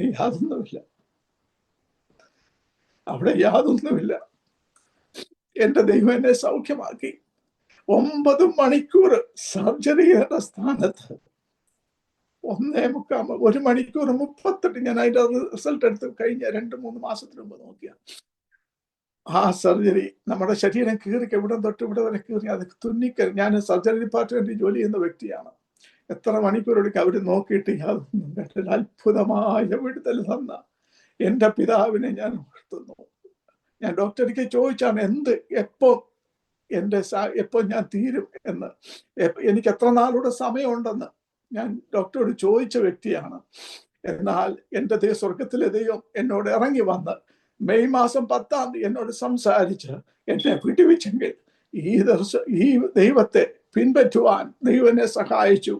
അത് അത്ഭുതത്തിന്റെ വിടുതലാണ്. ഒരു മനുഷ്യൻ അവർക്ക് ആ പ്രയാസത്തിൽ കടന്നു പോകുമ്പോഴേ അവരെ ആ വിഷമം മനസ്സിലാകത്തുള്ളൂ. 3 കുഞ്ഞുങ്ങള് ഭവനം പുതിയതായിട്ട് വെച്ചിട്ടുള്ളൂ. പപ്പായും മമ്മിയും അവര് പ്രായമായില്ല. ആ സമയങ്ങളിൽ എൻ്റെ സഹോദരന്മാർ, ഞാൻ ഏറ്റവും മൂത്ത സഹോദരന് ഒരു വല്ലാത്തൊരവസ്ഥയിലായിരുന്നു ഞാൻ കടന്നുപോയി. എന്നാൽ സ്വർഗം നമ്മുടെ മനസ്സറിഞ്ഞ് തൻ്റെ ഭക്തന്മാരുടെ അപേക്ഷ കേട്ട് ഇറങ്ങി വന്ന് വിടുവിക്കുന്ന ഒരു പിതാവ്. പലതും പറയും, എന്നാൽ നമ്മളെ അറിയുന്ന ഒരു ദൈവം ഉയരത്തിലുണ്ട്. മകനെ മകളെ ഭയപ്പെടേണ്ട, ഞാൻ നിന്നോട് കൂടെയുണ്ട്. ഭ്രമിച്ചു നോക്കേണ്ട, ഞാൻ നിന്റെ ദൈവമാകുന്നു. ഞാൻ നിന്നെ ശക്തീകരിക്കും, എൻ്റെ നീതിയുള്ള ഭുജം കൊണ്ട് ഞാൻ നിന്നെ താങ്ങും എന്ന് പറഞ്ഞ ദൈവ സാന്നിധ്യം ആമേൻ എന്നോട് കൂടെ ഇരുന്ന് എന്നെ അത്ഭുതമായ വിടുതൽ എനിക്ക് തന്നു. ഹല്ലേലൂയ. ഞാൻ എഴുന്നേറ്റ് ഞങ്ങൾ അവിടുന്ന് ഡിസ്ചാർജ് ചെയ്ത് ഞാൻ അതിനുള്ള സംഭവങ്ങൾ പറയട്ടെ. എനിക്ക് പല റെസ്ട്രിക്ഷൻസ് ഉണ്ടായിരുന്നു ഫുഡ് കഴിക്കുന്നതിലും മറ്റേതൊക്കെ. എന്നാൽ അവർ എന്നോട് പറഞ്ഞൊരു കാര്യം, ഈ സ്കിൻ രണ്ടായിട്ട് മാറി, രണ്ടായിട്ട് കീറിയപ്പം ഇത് യോജിപ്പിക്കുമ്പോൾ ഈ വെയിൻ കീറിയത് രണ്ടും അത് പ്രോപ്പറായിട്ട് യോജിക്കത്തില്ല. അല്ലെങ്കിൽ അവിടെ ബ്ലഡ് സർക്കുലേഷൻ അവിടെ ഒരു നംനെസ് ഉണ്ടാവും, പതുങ്ങിയിരിക്കുന്നവർ നമ്മുടെ ചത്ത ഒരവസ്ഥയിലേക്ക് മാറുമെന്ന് പറഞ്ഞു. എൻ്റെ ഇവിടം തൊട്ട് ഇവിടെ വരെ കീറിയതാണ്. ഞാൻ ഈ സർജറി ഡിപ്പാർട്ട്മെന്റ് ഞാനിത് കാണുന്നുണ്ട്. സർജറി കീറുന്നതും അതിൻ്റെ ഡോക്ടർമാർ കാര്യങ്ങളെല്ലാം കാണുന്ന ഒരു വ്യക്തിയാണ്. അപ്പോൾ അവര് സ്റ്റിച്ച് ചെയ്ത് എന്നെ വിട്ട് ഞാൻ ഇവിടെ വീട്ടിൽ വന്നു. ഞാൻ രണ്ട് തലയണ രണ്ട് സൈഡും തിരിയാനൊക്കത്തില്ല, അറിയാനൊക്കത്തില്ല, ഒറ്റ കിടപ്പ്. എത്ര ദിവസം ഞാൻ ഒറ്റ കിടപ്പ് കിടന്നറിയാമോ? ആ സ്റ്റിച്ചിങ് അവര് എടുക്കാൻ വേണ്ടി ഞാൻ ഇവിടെ ജോലി ചെയ്യുന്ന ഇവിടെ പോയി. സ്റ്റീഫൻ ക്യാൻസർ സെന്റർ ഡോക്ടർ സഹീലയാണ് സ്റ്റിച്ചിങ് എടുക്കുക. സ്റ്റിച്ചിങ് എന്ന് പറഞ്ഞാൽ സ്റ്റേപ്പിൾ ചെയ്തേക്കുക. ഓരോന്ന് എടുക്കുമ്പോഴത്തേക്കും പച്ച മനുഷ്യനെയാണ് അവര് ശരീരത്തു നിന്ന് അവരെടുക്കുന്നത്. അനുഭവിച്ചു. ഞാൻ തല കറങ്ങി എന്ന് പറഞ്ഞാൽ ഞാൻ അൺകോൺഷ്യസ് ആയിപ്പോയി. ഏകദേശം ഇവിടെ തൊട്ട് ഇവിടെ ഏകദേശം ഒരു മോർ ദാൻ 40 കാണും സ്റ്റേപ്പിൾ. മോർ ദാൻ 40 കാണും സ്റ്റേപ്പിൾ. അവർ ഓരോന്നായിട്ട് ഫോഴ്സപ്സ് കൊണ്ട് അവർ എടുത്തുകൊണ്ടിരുന്നു. ഞാൻ അൺകോൺഷ്യസ് ആയിപ്പോയി. എന്നാൽ എടുത്ത് ഈ രണ്ട് സ്ഥലത്ത് ആ മാംസം തമ്മിൽ കൂടി യോജിച്ചില്ല. ബാക്കി എല്ലായിടത്തും രണ്ട് സ്ഥലത്ത് അത് എൻ്റെ ഇന്നർ ലെയർ അത് പുറത്ത് റിഫ്ലക്ട് ചെയ്തു വന്നിരുന്നു രണ്ട് സ്ഥലത്ത്. അത് എന്തായിത്തീരും. അപ്പം ഡോക്ടർ പറഞ്ഞു, നമ്മൾ കുറച്ചുകൂടെ വെയിറ്റ് ചെയ്യാം, എങ്ങനായിത്തീരും നോക്കട്ടെ, എന്നായിത്തീരും. അപ്പം ജേക്കബ് എന്നോട് പറഞ്ഞൊരു കാര്യം, പലരുടെയും അത് വല്ലാത്ത രീതിയിലായിട്ടുണ്ട്. അതുകൊണ്ട് എന്തും കാര്യങ്ങൾ എങ്ങനായിത്തീരും എന്ന് പറയാനൊക്കത്തില്ല. അതുകൊണ്ട് നമുക്ക് വെയിറ്റ് ചെയ്യാന്ന് പറഞ്ഞു. അത് ഞാൻ ഇങ്ങനെ നോക്കുമ്പം അതിൻ്റെ ഇന്നർ ലെയർ, വെളുത്ത ലെയർ അതിൻ്റെ അകത്തുള്ളത് എനിക്ക് കാണാൻ പറ്റുമായിരുന്നു. അപ്പം വൈഫ് അത് ക്ലീൻ ചെയ്യുന്നത് ഭയങ്കര വേദനയാണ്. തൊടുത്ത് ഇങ്ങനെ അവിടെ ഉള്ളത് ക്ലീൻ ചെയ്യണം. അത് ക്ലീൻ ചെയ്യുമ്പോഴത്തേക്ക് ഭയങ്കര വേദന അനുഭവിച്ചുകൊണ്ടിരുന്നു. ഇത് വേറൊരു കാര്യം കൂടെ ഞാൻ പറയട്ടെ. ഇത്രയും പ്രയാസം ഉണ്ടായിട്ട് ദൈവം എനിക്കൊരു വേദന തന്നില്ലായിരുന്നു. ഒരു വേദന ഞാൻ അനുഭവിച്ചിട്ടില്ല. സാധാരണ ക്യാൻസർ രോഗികളാകുമ്പോൾ ഭയങ്കര വേദനയായിരുന്നു. ദൈവകൃപയാൽ ഒരു ശക്കലം വേദന എനിക്ക് അനുഭവിക്കേണ്ടി വന്നിട്ടില്ല. കാരണം ദൈവ സാന്നിധ്യമാണ് എന്നോട് കൂടിയിരുന്നതെന്ന് ഞാൻ പൂർണ്ണമായി വിശ്വസിക്കുന്നു. ആ ദൈവ സാന്നിധ്യത്തിലാണ് ഇന്നത്. എന്നോട് പലരും ചോദിച്ചു, പിന്നെ പറയാം വേദനയില്ലയോ? എൻ്റെ ശരീരം ക്ഷീണിക്കുന്നില്ല. എനിക്ക് യാതൊരു മാറ്റമില്ല. എൻ്റെ വേദനയില്ല, പ്രയാസവും ഇല്ല. പിന്നെ കുഞ്ഞുങ്ങളെ കുറിച്ചുള്ള ഒരു ഭാരം മാത്രമേ എൻ്റെ ജീവിതത്തിൽ ഇങ്ങനെയുള്ളൂ. കൊച്ചു കുഞ്ഞുങ്ങൾ അങ്ങനെയുള്ള. അത് പറയട്ടെ, ഞാൻ രണ്ടിടത്ത് ഇതുപോലെ സ്കിന് അത് യോജിക്കുന്നില്ല. അപ്പോൾ അവർ കുറച്ച് നാൾ വെയിറ്റ് ചെയ്തിട്ട് ഇത് പോകുന്നില്ല. ഞാൻ ദൈവസന്നിധിയിൽ എൻ്റെ കരം വെച്ച് ഞാൻ പ്രാർത്ഥിച്ചു. ഞാൻ പ്രാർത്ഥിച്ചു. ഈ വീഴ്ച വെള്ളിയാഴ്ച ദൈവസന്നിധിയിൽ ഞാൻ പറയുന്നത് അത് കംപ്ലീറ്റ് മാറുമെന്നുള്ളൊരു വാഗ്ദത്തം എനിക്ക് തന്നു. ഞാൻ കാണുന്നത് വെള്ളിയാഴ്ച ദിവസം ഞാൻ ശ്രദ്ധിച്ചുകൊണ്ടിരുന്നു. ഞാൻ ഉറക്കം എഴുന്നേറ്റ് വരുമ്പോൾ ഞാൻ ദൈവസന്നിധിയിൽ എൻ്റെ പിതാവിൻ്റെ സന്നിധിയിലാണ് ഞാൻ പറയുന്നത്. അത് ഉണങ്ങി. അവര് സ്റ്റിച്ച് ചെയ്യേണ്ടി വന്നില്ല. ഒരു പ്രയാസം അതിന്മേലുണ്ടായില്ല. അതാണ് ഞാൻ വിശ്വസിക്കുന്നത്. എൻ്റെ ദൈവം എന്നോട് കൂടെ ഇരുന്നു എന്നെ നടത്തിയതാണെന്ന് ഞാൻ പൂർണ്ണമായി ഇപ്പോഴും വിശ്വസിക്കുന്നു. അതാണ് ദൈവകൃപ. ആ സ്റ്റിച്ചിങ് എല്ലാം അത് ഒന്നും ചെയ്യാതെ തന്നെ വീണ്ടും സ്റ്റിച്ച് ചെയ്യാത്തതിന് പൂർണ്ണമായി ദൈവം എന്നെ വിടുവിച്ച് ഞാൻ യാതൊന്നും ചെയ്യേണ്ടി വന്നിട്ടില്ല. അതുപോലെ തന്നെ ഈ ഇതെല്ലാം എടുത്ത് അത് ഏതാനും ചില ദിവസങ്ങൾക്ക് ശേഷം ഞാൻ എൻ്റെ ശരീരത്തിൽ ഇങ്ങനെ കുത്തി നോക്കി. എൻ്റെ ശരീരം ഇങ്ങനെ കുത്തി നോക്കുമ്പം എനിക്ക് വേദന അനുഭവപ്പെടുന്നുണ്ട്. എനിക്ക് ഡോക്ടർ പറഞ്ഞു ഈ വെയിൻ തമ്മിൽ ഒരിക്കലും യോജിക്കത്തില്ല, അവിടെ ചത്ത പോലെ ഇരിക്കുമെന്ന് പറഞ്ഞു. എൻ്റെ പിതാവിൻ്റെ ശല്യം പറഞ്ഞു. എനിക്കിപ്പോൾ ഇപ്പോൾ ഇപ്പോൾ ഒരു പ്രയാസം എൻ്റെ ശരീരത്തില്ല. ഒരു പ്രയാസം എൻ്റെ ശരീരത്തില്ല. അവിടെ എല്ലാം രക്തമോട്ടം എൻ്റെ പിതാവ് തന്നു. എൻ്റെ ആ സ്റ്റിച്ച് ചെയ്ത ആ ഫോട്ടോ ഒക്കെ ഒന്ന് കണ്ടു കഴിഞ്ഞാൽ ഒരു മനുഷ്യനും വിചാരിക്കത്തില്ല ഞാൻ ഇപ്പോഴും ജീവനോടുണ്ടോ ഇല്ലയോ എന്ന്. ഒരു മനുഷ്യനും വിചാരിക്കത്തില്ല. എൻ്റെ ശരീരം മൊത്തം വ്യാപിച്ചതാണ് ഇത്. അതോ ഡോക്ടർ പറഞ്ഞത്, എടാ ജേക്കബ്, നിന്റെ ശരീരത്തിൽ വ്യാപിച്ചിരിക്കുക ഒരു വല്ലാത്ത ക്രേസിയാണ്, പെട്ടെന്ന് അത് വ്യാപിക്കുന്നതെന്നാ പറഞ്ഞത്. എന്നാൽ സ്വർഗസ്ഥനായ പിതാവ് എൻ്റെ കട്ടിൽ ഇറങ്ങി വന്ന് എന്നോട് സംസാരിച്ചതിന് ശേഷം ഇതുവരെ എനിക്ക് ഏകദേശം 8 വർഷത്തോളം ആകുന്നു യാതൊരു ട്രീറ്റ്മെന്റും ഞാൻ എടുക്കുന്നില്ല. എൻ്റെ പിതാവിൻ്റെ നാമമാണ് എന്നോട് മഹത്വപ്പെടുന്നത്. ഞാൻ അതിനുശേഷം സ്തോത്രം, എൻ്റെ വിളി എന്തെന്ന് എനിക്ക് മനസ്സിലായി. മനസ്സിലായതിനു ശേഷം ഞാൻ എൻ്റെ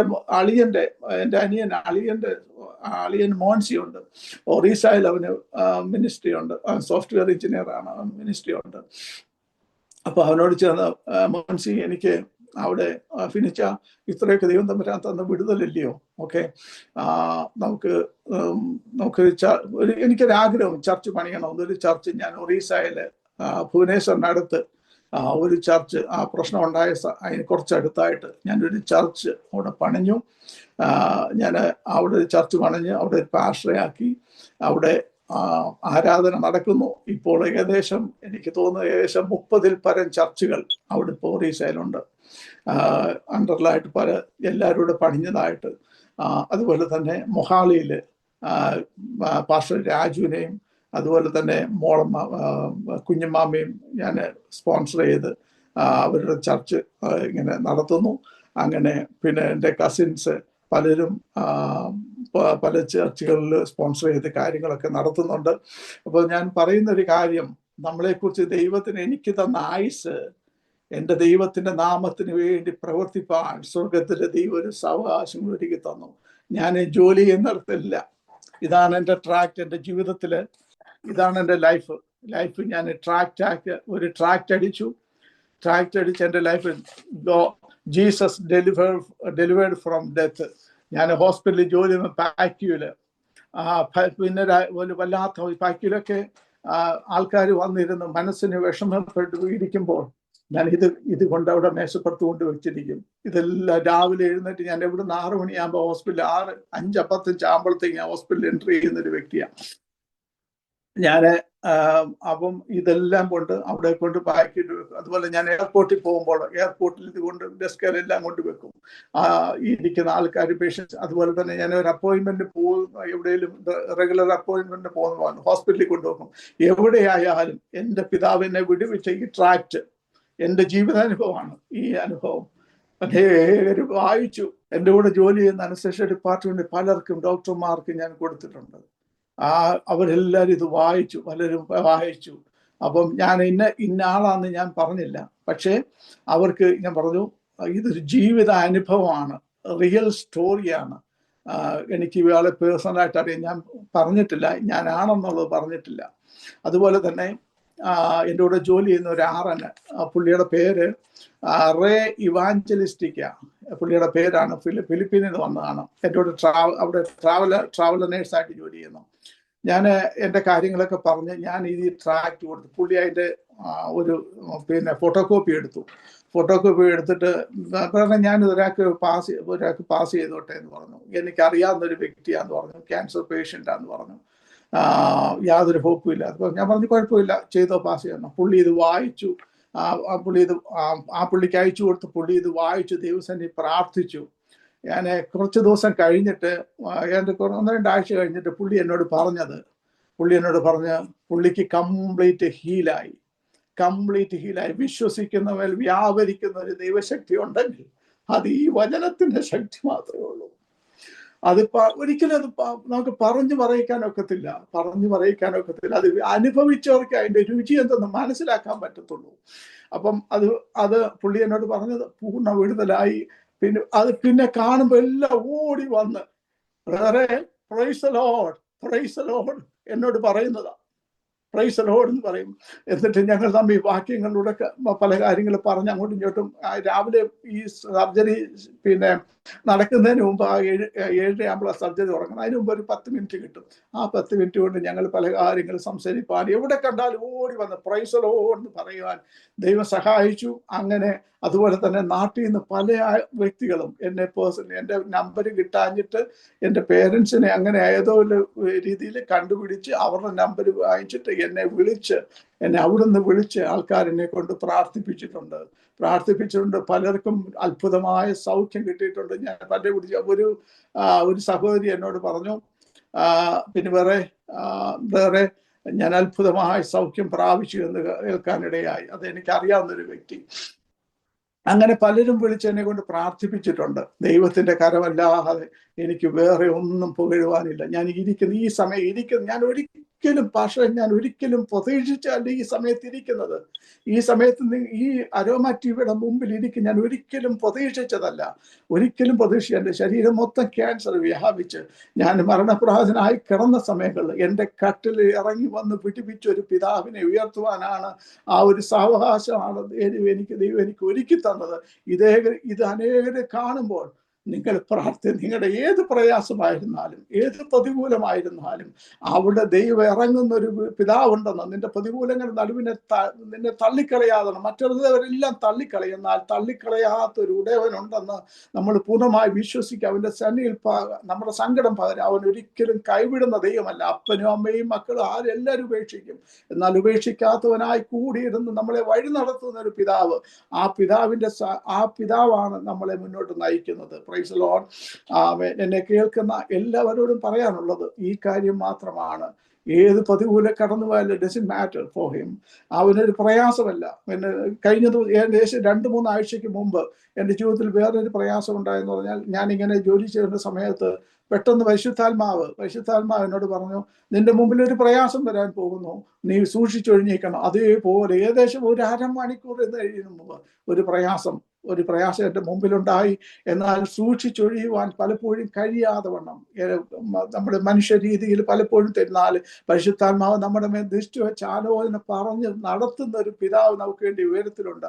ആ പിതാവിന്റെ നാമമാണ് ഈ പകൽക്കാലം ഞാൻ ഉയർത്തുന്നത്. എന്നെ കേൾക്കുന്ന മാന്യ പ്രേക്ഷകരെ, നിങ്ങളുടെ ജീവിതത്തിൽ ഏത് പ്രതികൂലങ്ങൾ വന്നാലും ഏത് പ്രയാസങ്ങൾ വന്നാലും അതിന്റെ മധ്യത്തിൽ പ്രവർത്തിപ്പാൻ കഴിവുള്ള ഒരു അപ്പൻ നമുക്ക് വേണ്ടി ഉയരത്തിലുണ്ട്. ആ ഉയരത്തിലുള്ള പിതാവിന്റെ കരത്തിൽ നമ്മളെ തന്നെ സമർപ്പിക്കാം. ഞാൻ നിങ്ങൾക്ക് വേണ്ടി നിങ്ങളുടെ പേഴ്സണൽ പേരിൽ എന്തെങ്കിലും ആവശ്യമുണ്ടെങ്കിൽ എൻ്റെ നമ്പർ വിളിച്ചു പറഞ്ഞ് ഞാൻ ഫുൾ ടൈം ജോലി ചെയ്യുന്നൊരു വ്യക്തിയാണ്. എപ്പോൾ വേണേലും വിളിച്ചാലും ഞാൻ പ്രാർത്ഥിക്കാം എന്ന് ഞാൻ അപേക്ഷിക്കുന്നു. ഇങ്ങനൊരു സാവകാശം ഒരുക്കി തന്ന അരോമ ടിവിയിലെ പാസ്റ്ററോടും പാസ്റ്റർ ഡാനിയൽ ജോണിനോടും കുടുംബത്തോടും അവിടെയുള്ള ടീം വർക്കിനോടും എൻ്റെ അഗീതമായ നന്ദി ഞാൻ ഈ തരുണത്തിൽ പ്രകാശിപ്പിക്കുന്നു. എന്നെ കേൾക്കുന്ന എല്ലാവർക്കും ദൈവാനുഗ്രഹം ഉണ്ടാവട്ടെ.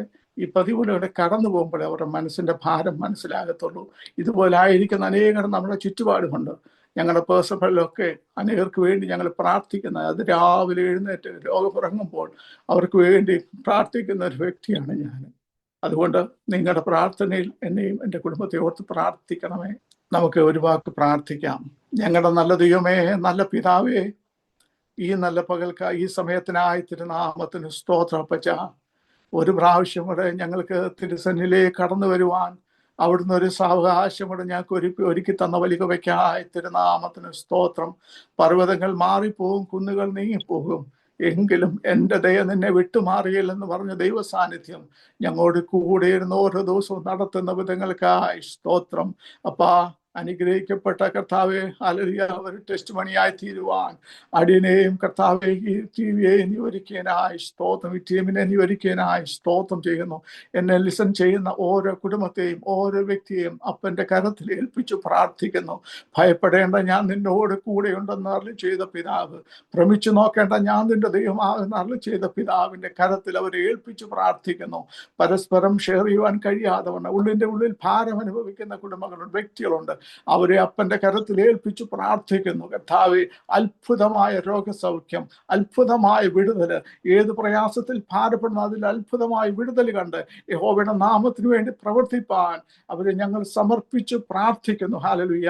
ഒരു പ്രാവശ്യം കൊണ്ട് അടിയനെയും കുടുംബത്തെയും പാസ്റ്റർ ഡാനിയൽ ജോണിനെയും കുടുംബത്തെയും കർത്താവെ പ്രവർത്തനങ്ങളെയും അനുഗ്രഹിച്ചു പ്രാർത്ഥിക്കുന്നു. പ്രാർത്ഥന കേട്ടതിനായി സ്തോത്രം. സകല യേശുവിന്റെ നാമത്തിൽ തന്നെ ആമേൻ. പിതാവേ. താങ്ക് യു കർത്താവിൻ്റെ ദാസൻ പ്രിയ ജേക്കബ് ജോൺ അവറുകൾ. ദൈവം നടത്തിയ അത്ഭുതകരമായ വഴികളെക്കുറിച്ച് ദൈവനാമ മഹത്വത്തിന് വേണ്ടി അരോമ ടിവിയുടെ ശ്രോതാക്കളോടൊപ്പം പങ്കുവയ്ക്കുവാൻ സ്വർഗത്തിലെ ദൈവം കൃപ ചെയ്തത് ഓർത്ത് ഞാൻ ദൈവത്തിന് നന്ദി പറയുന്നു. ഒരു പക്ഷെങ്കിൽ ഇങ്ങനെ ഒരു അനുഭവത്തിലൂടെ കടന്നുപോയില്ലായിരുന്നു എങ്കിൽ ഇങ്ങനെ ഒരു സാക്ഷ്യം പറയുവാൻ ഒരവസരം ഉണ്ടാകുമായിരുന്നോ എന്ന് ഞാൻ ചിന്തിച്ചു പോവുകയായിരുന്നു. നമ്മുടെ ജീവിതത്തിൽ നാം കടന്നു പോകുന്ന ഓരോ അനുഭവങ്ങൾ എന്ന് പറയുന്നത് നമ്മുടെ ജീവിതത്തിൽ നമ്മുടെ കർത്താവിനെ അടുത്തറിയുവാൻ, രുചിച്ചറിയുവാൻ, കർത്താവ് നമ്മെ തൊടുന്ന ഒരുപാട് അനുഭവങ്ങൾ നമ്മുടെ ജീവിതത്തിൽ ഉണ്ടായത് അത് അനേകരോട് പങ്കുവയ്ക്കുവാൻ വേണ്ടിയിട്ടാണ് പലപ്പോഴും നമ്മുടെ ജീവിതത്തിൽ ഇങ്ങനെയുള്ള സംഭവങ്ങൾ ഉണ്ടാകുന്നത്. ഒരു പക്ഷെങ്കിൽ ഒരു ചെറിയൊരു പനിയോ തലവേദനയോ ആണ് നമ്മുടെ ജീവിതത്തിൽ കടന്നു വരുന്നതെങ്കിൽ അതിനെ വലിയ ഗൗനിച്ച് നമ്മളതിന് വലിയ പ്രാധാന്യം കൊടുക്കാറില്ല. അതൊക്കെ സാധാരണ സംഭവങ്ങളായ ഒരു പാരസെറ്റമോൾ കഴിച്ച് അതങ്ങ് മാറിപ്പോകും. എന്നാൽ ഗുരുതരമായ ജീവിതത്തിൽ മരണകരമായ ചില രോഗങ്ങളിലൂടെ നമ്മൾ കടന്നു പോകുമ്പോൾ അതിൽ നിന്ന് വിടുവിപ്പാൻ കഴിവുള്ള ഒരു ദൈവമാണ് നമ്മുടെ ദൈവം, നാം സേവിക്കുന്ന, നാം വിശ്വസിക്കുന്ന നമ്മുടെ ദൈവം. നാം ദൈവം അറിയാതെയല്ല നമ്മുടെ ജീവിതത്തിൽ എന്തെങ്കിലും സംഭവിക്കുന്നത് എന്ന് നാം അനുഭവങ്ങളിലൂടെ അറിയണം. അതാണ് ദൈവം ആഗ്രഹിക്കുന്നത്. കാരണം പ്രപഞ്ച സൃഷ്ടിക്ക് മുന്നമേ നമ്മെ കണ്ടവനും നമ്മെ സൃഷ്ടിച്ചവനും നമ്മെ ഈ ഭൂമിയിലേക്ക് അയച്ച് ദൈവത്തിൻ്റെ ഒരു ദൗത്യം നിർവഹിക്കുവാൻ വേണ്ടി കർത്താവ് നമ്മെ ഭൂമിയിലാക്കിയിരിക്കുന്നു. അത് എല്ലാവരും പലപ്പോഴും ചിന്തിക്കുന്ന ഒരു കാര്യമുണ്ട്. സുവിശേഷ വേല എന്ന് പറയുന്നത് ചർച്ചിൽ പുൾപ്പിറ്റിൽ നിന്ന് പ്രസംഗിക്കുന്നത് മാത്രമാണ് സുവിശേഷ വേല, അല്ലെങ്കിൽ പരസ്യ യോഗങ്ങൾ പ്രസംഗിക്കുന്നത് മാത്രമാണ് സുവിശേഷ വേല. സുവിശേഷ വേല എന്ന് പറയുന്നത് ഈ ഭൂമിയിൽ നിർവഹിക്കപ്പെട്ടുകൊണ്ടിരിക്കുന്ന ഏതൊരു പ്രവൃത്തിയും അത് ദൈവത്തിൻ്റെ പദ്ധതിയിൽ, ദൈവത്തിൻ്റെ പ്ലാനിൽപ്പെട്ട കാര്യങ്ങൾ ആണ്. അങ്ങനെയെങ്കിൽ ഇന്ന് മെഡിക്കൽ ഫീൽഡിൽ ഒരു ജോലിയുള്ള ബന്ധത്തിലെ കർത്താവിൻ്റെ ദാസൻ അവിടെ സേവനമനുഷ്ഠിക്കുമ്പോൾ തീർച്ചയായിട്ടും അതും സുവിശേഷ വേലയുടെ ഒരു ഭാഗമാണ് എന്ന് തിരിച്ചറിഞ്ഞ് അവിടെ കർത്താവിന് വേണ്ടി നിലകൊള്ളുമ്പോൾ, കർത്താവിനെ സാക്ഷ്യം വഹിക്കുമ്പോൾ നാം അവിടെ ഈ സുവിശേഷ വേല ചെയ്യുക. എല്ലാ മേഖലയിലും സുവിശേഷം എത്തിക്കുവാൻ കർത്താവിന് ആളിനെ ആവശ്യമുണ്ട്. നമ്മെ എവിടെ ദൈവത്തിന് ആവശ്യമുണ്ടോ അവിടേക്ക് ദൈവം നമ്മെ അയക്കും. ചിലപ്പോൾ ചില ഉത്തരവാദിത്തങ്ങൾ ഭരമേൽപ്പിച്ചായിരിക്കും ദൈവം നമ്മെ ഒരു മേഖലയിലേക്ക് അയക്കുന്നത്. അതല്ല, ചിലപ്പോൾ നാം ഒരു രോഗിയായിട്ട് മാറിയിട്ടായിരിക്കാം ചില മേഖലയിലേക്ക് ദൈവം നമ്മളെ അയക്കുന്നത്. ചിലപ്പോൾ ഞാൻ ശ്രദ്ധിച്ചിട്ടുണ്ട്, ഈ വടക്കേരിയുടെ ഗ്രാമങ്ങളിൽ അനേക ദൈവദാസന്മാർ സുവിശേഷ വേലയുള്ള ബന്ധത്തിൽ പീഡിപ്പിക്കപ്പെടുവാൻ, വേദന അനുഭവിക്കപ്പെടുവാൻ, ഉപദ്രവിക്കപ്പെടുവാൻ, ജയിലിൽ അടയ്ക്കപ്പെടുവാൻ ഒക്കെ ഇടയായി തീർന്നിട്ടുണ്ട്. അത് ആ സന്ദർഭത്തിൽ വേദനാജനകമായ ഒരു അനുഭവമാണെങ്കിലും അതിൻ്റെ ഒരു ആഫ്റ്റർ എഫക്റ്റ് എന്ന് പറയുന്നത് അതിലൂടെ അനേകരോട് സുവിശേഷം പറയുവാൻ, അനേകർ കർത്താവിനെ അറിയുവാൻ, ദൈവനാമം അതിലൂടെ മഹിമപ്പെടുവാൻ ദൈവം മുഖാന്തരമാക്കി തീർത്തുകൊണ്ടിരിക്കുന്നു. ഉദാഹരണം പറഞ്ഞു കഴിഞ്ഞാൽ, ഈ കഴിഞ്ഞ നാളുകളിൽ അനേക ദൈവദാസന്മാർ ജയിലിൽ അടയ്ക്കപ്പെടുവാനിടയായി തീർന്നു. എന്നാൽ ഈ ജയിലിൽ പോയതായ ദൈവദാസന്മാർക്ക് അവരോട് പലരോടും ഞാൻ സംസാരിച്ചു. അവർ പലരും പറഞ്ഞത് ഒരു മിഷണറി ട്രിപ്പിന് പോയെന്നാണ്. സ്തോത്രം. അവരൊരു മിഷണറി ദൗത്യത്തിന് വേണ്ടി പോയി. അവര് എങ്ങനെ ഒരു സാഹചര്യം ഉണ്ടായിരുന്നില്ലായിരുന്നെങ്കിൽ അവർക്ക് ജയിലിൽ പോകുവാൻ, അവിടെയുള്ള ജയിൽ പുള്ളികളോട് സുവിശേഷം പറയുവാനോ കഴിയുമായിരുന്നില്ല. അപ്പോൾ നമ്മുടെ ജീവിതത്തിൽ ഉണ്ടാകുന്ന ഓരോ സാഹചര്യങ്ങളും നമ്മുടെ കർത്താവിനെ ഉയർത്തുവാൻ, കർത്താവിനെ മഹത്വപ്പെടുത്തുവാൻ നമുക്ക് ലഭിക്കുന്ന അനുഭവങ്ങളാണ്. പ്രിയ കർത്താവിൻ്റെ ദാസന്റെ ജീവിതത്തിലും നമ്മൾ ഒരിക്കലും ആഗ്രഹിക്കാത്ത അൺഎക്സ്പെക്റ്റഡ് ആയിട്ടുള്ള ചില അനുഭവങ്ങളിലൂടെ നമ്മൾ കടന്നുപോയി. അത് വേദന ഉളവാക്കുന്നതാണ്. വളരെ കണ്ണുനീരിൻ്റെ ചില അനുഭവങ്ങളാണ് ജീവിതത്തിൽ ഉണ്ടായത്. എങ്കിൽ പോലും കർത്താവിൻ്റെ വചനം നമ്മളെ പഠിപ്പിക്കുന്നത് ഇങ്ങനെയാണ്: വിശ്വസിച്ചാൽ നീ ദൈവത്തിൻ്റെ മഹത്വം കാണും. നാം നമ്മുടെ കർത്താവിൽ വിശ്വസിക്കുമ്പോൾ, കർത്താവിൽ ആശ്രയിക്കുമ്പോൾ, നമ്മൾ ക്ഷീണിച്ചു പോകുന്ന ചില അനുഭവങ്ങൾ ഉണ്ടെങ്കിൽ പോലും അതൊക്കെ സജീവമായി തീരുവാൻ, ജീവനുള്ളതായി തീരുവാൻ, അത് ദൈവപ്രവൃത്തി വെളിപ്പെടുന്നതായി തീരുവാൻ, അതിൻ്റെ നിർജീവത്വം മാറി അത് ജീവനുള്ളതായി മാറുവാൻ ഇടയായിത്തീരുന്ന ഒരുപാട് അനുഭവങ്ങൾ ആമേൻ നമ്മുടെ ജീവിതത്തിൽ കർത്താവ് തരും.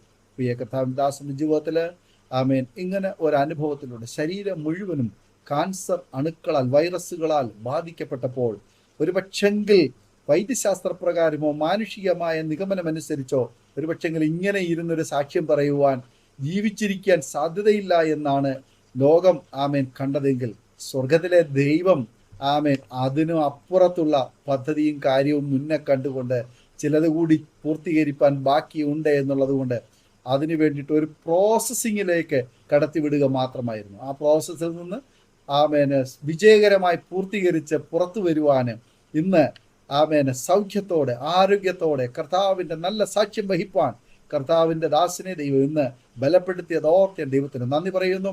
കർത്താവ് അനുഗ്രഹിക്കട്ടെ.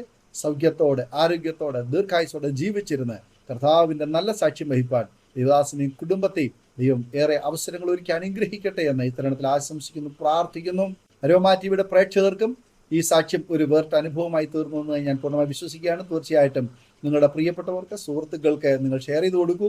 ഇതുപോലെയുള്ളതായ ജീവിതാനുഭവങ്ങളിലൂടെ കടന്നു പോകുന്ന പ്രിയപ്പെട്ടവർ ഞങ്ങളെ കേൾക്കുന്നുണ്ട്. പ്രിയമുള്ളവരെ, നിങ്ങളും നിരാശപ്പെടേണ്ട, കർത്താവിൽ ആശ്രയിക്കുക. കർത്താവ് നിങ്ങൾക്ക് വേണ്ടി വൻ കാര്യങ്ങളെ ചെയ്യും. നമ്മുടെ കർത്താവ് അത്ഭുതങ്ങളെ ചെയ്യുന്ന ദൈവമാണ്. നിങ്ങൾ വിശ്വസിക്കുക. കർത്താവ് നിങ്ങളുടെ രോഗക്കിടക്കയിൽ, നിങ്ങൾ വിശ്രമിക്കുന്ന മുറിയിൽ, ഹോസ്പിറ്റലായാലും ഭവനത്തിലായാലും നിങ്ങളായിരിക്കുന്ന ഇടത്തേക്ക് കർത്താവിൻ്റെ കരം ആമേൻ ഇറങ്ങി വന്ന് നിങ്ങളെ തൊടുന്നത് വിശ്വാസക്കണ്ണാൽ കാണുക. കർത്താവ് നിങ്ങൾക്ക് വേണ്ടി അത്ഭുതങ്ങളെ ചെയ്യും, വലിയവ ചെയ്യും. ആമേൻ. നിശ്ചയമായിട്ട് നിങ്ങളുടെ വിലയേറിയ അഭിപ്രായങ്ങളും നിർദ്ദേശങ്ങളും കമൻറ്റ് ബോക്സിൽ രേഖപ്പെടുത്തുക. അതോടൊപ്പം തന്നെ സ്ക്രീനിൽ കാണുന്ന വാട്സപ്പ് നമ്പറിൽ നിങ്ങളുടെ വിലയേറിയ അഭിപ്രായങ്ങൾ, പ്രാർത്ഥനാ വിഷയങ്ങൾ ഞങ്ങളെ അറിയിക്കുക. ഞങ്ങൾ നിങ്ങൾക്ക് വേണ്ടി പ്രാർത്ഥിക്കുന്നു. സാക്ഷ്യം പറഞ്ഞ പ്രിയപ്പെട്ടവരോടൊപ്പം എല്ലാ തിങ്കളാഴ്ചയും രാത്രിയിൽ പ്രാർത്ഥിക്കാനുള്ള അവസരമുണ്ട്. നിങ്ങൾക്കും ആ കൂട്ടായ്മയിൽ സംബന്ധിക്കാവുന്നതാണ്. അടുത്ത അനുഗ്രഹിക്കപ്പെട്ട സാക്ഷ്യവും വചനചിന്തയുമായി നാം വീണ്ടും കൂടി കാണുവരെയും എല്ലാ പ്രിയപ്പെട്ടവർക്കും good bye. God bless you all. ഓർമ്മയുടെ മനോരഥത്തിൽ മായാത്ത ഓർമ്മയ്ക്കായി അരോമ മാട്രിമോണിയിൽ നിന്നും ജീവിത പങ്കാളിയെ കണ്ടെത്തൂ. നിങ്ങൾ ഒരു ക്രിസ്തീയ ജീവിത പങ്കാളിയെ അന്വേഷിക്കുകയാണോ? അതോ മക്കൾക്ക് അനുയോജ്യമായ ഒരു തക്ക തുണയ്ക്കു വേണ്ടി പ്രാർത്ഥിക്കുന്ന വ്യക്തിയാണോ?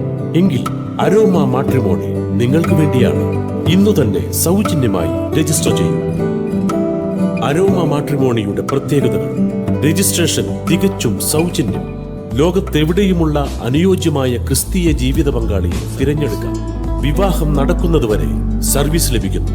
ഏറ്റവും ചെറിയ പാക്കേജുകളും തിരഞ്ഞെടുക്കാം.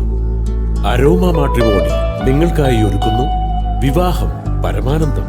Email aroma matrimony2020@gmail.com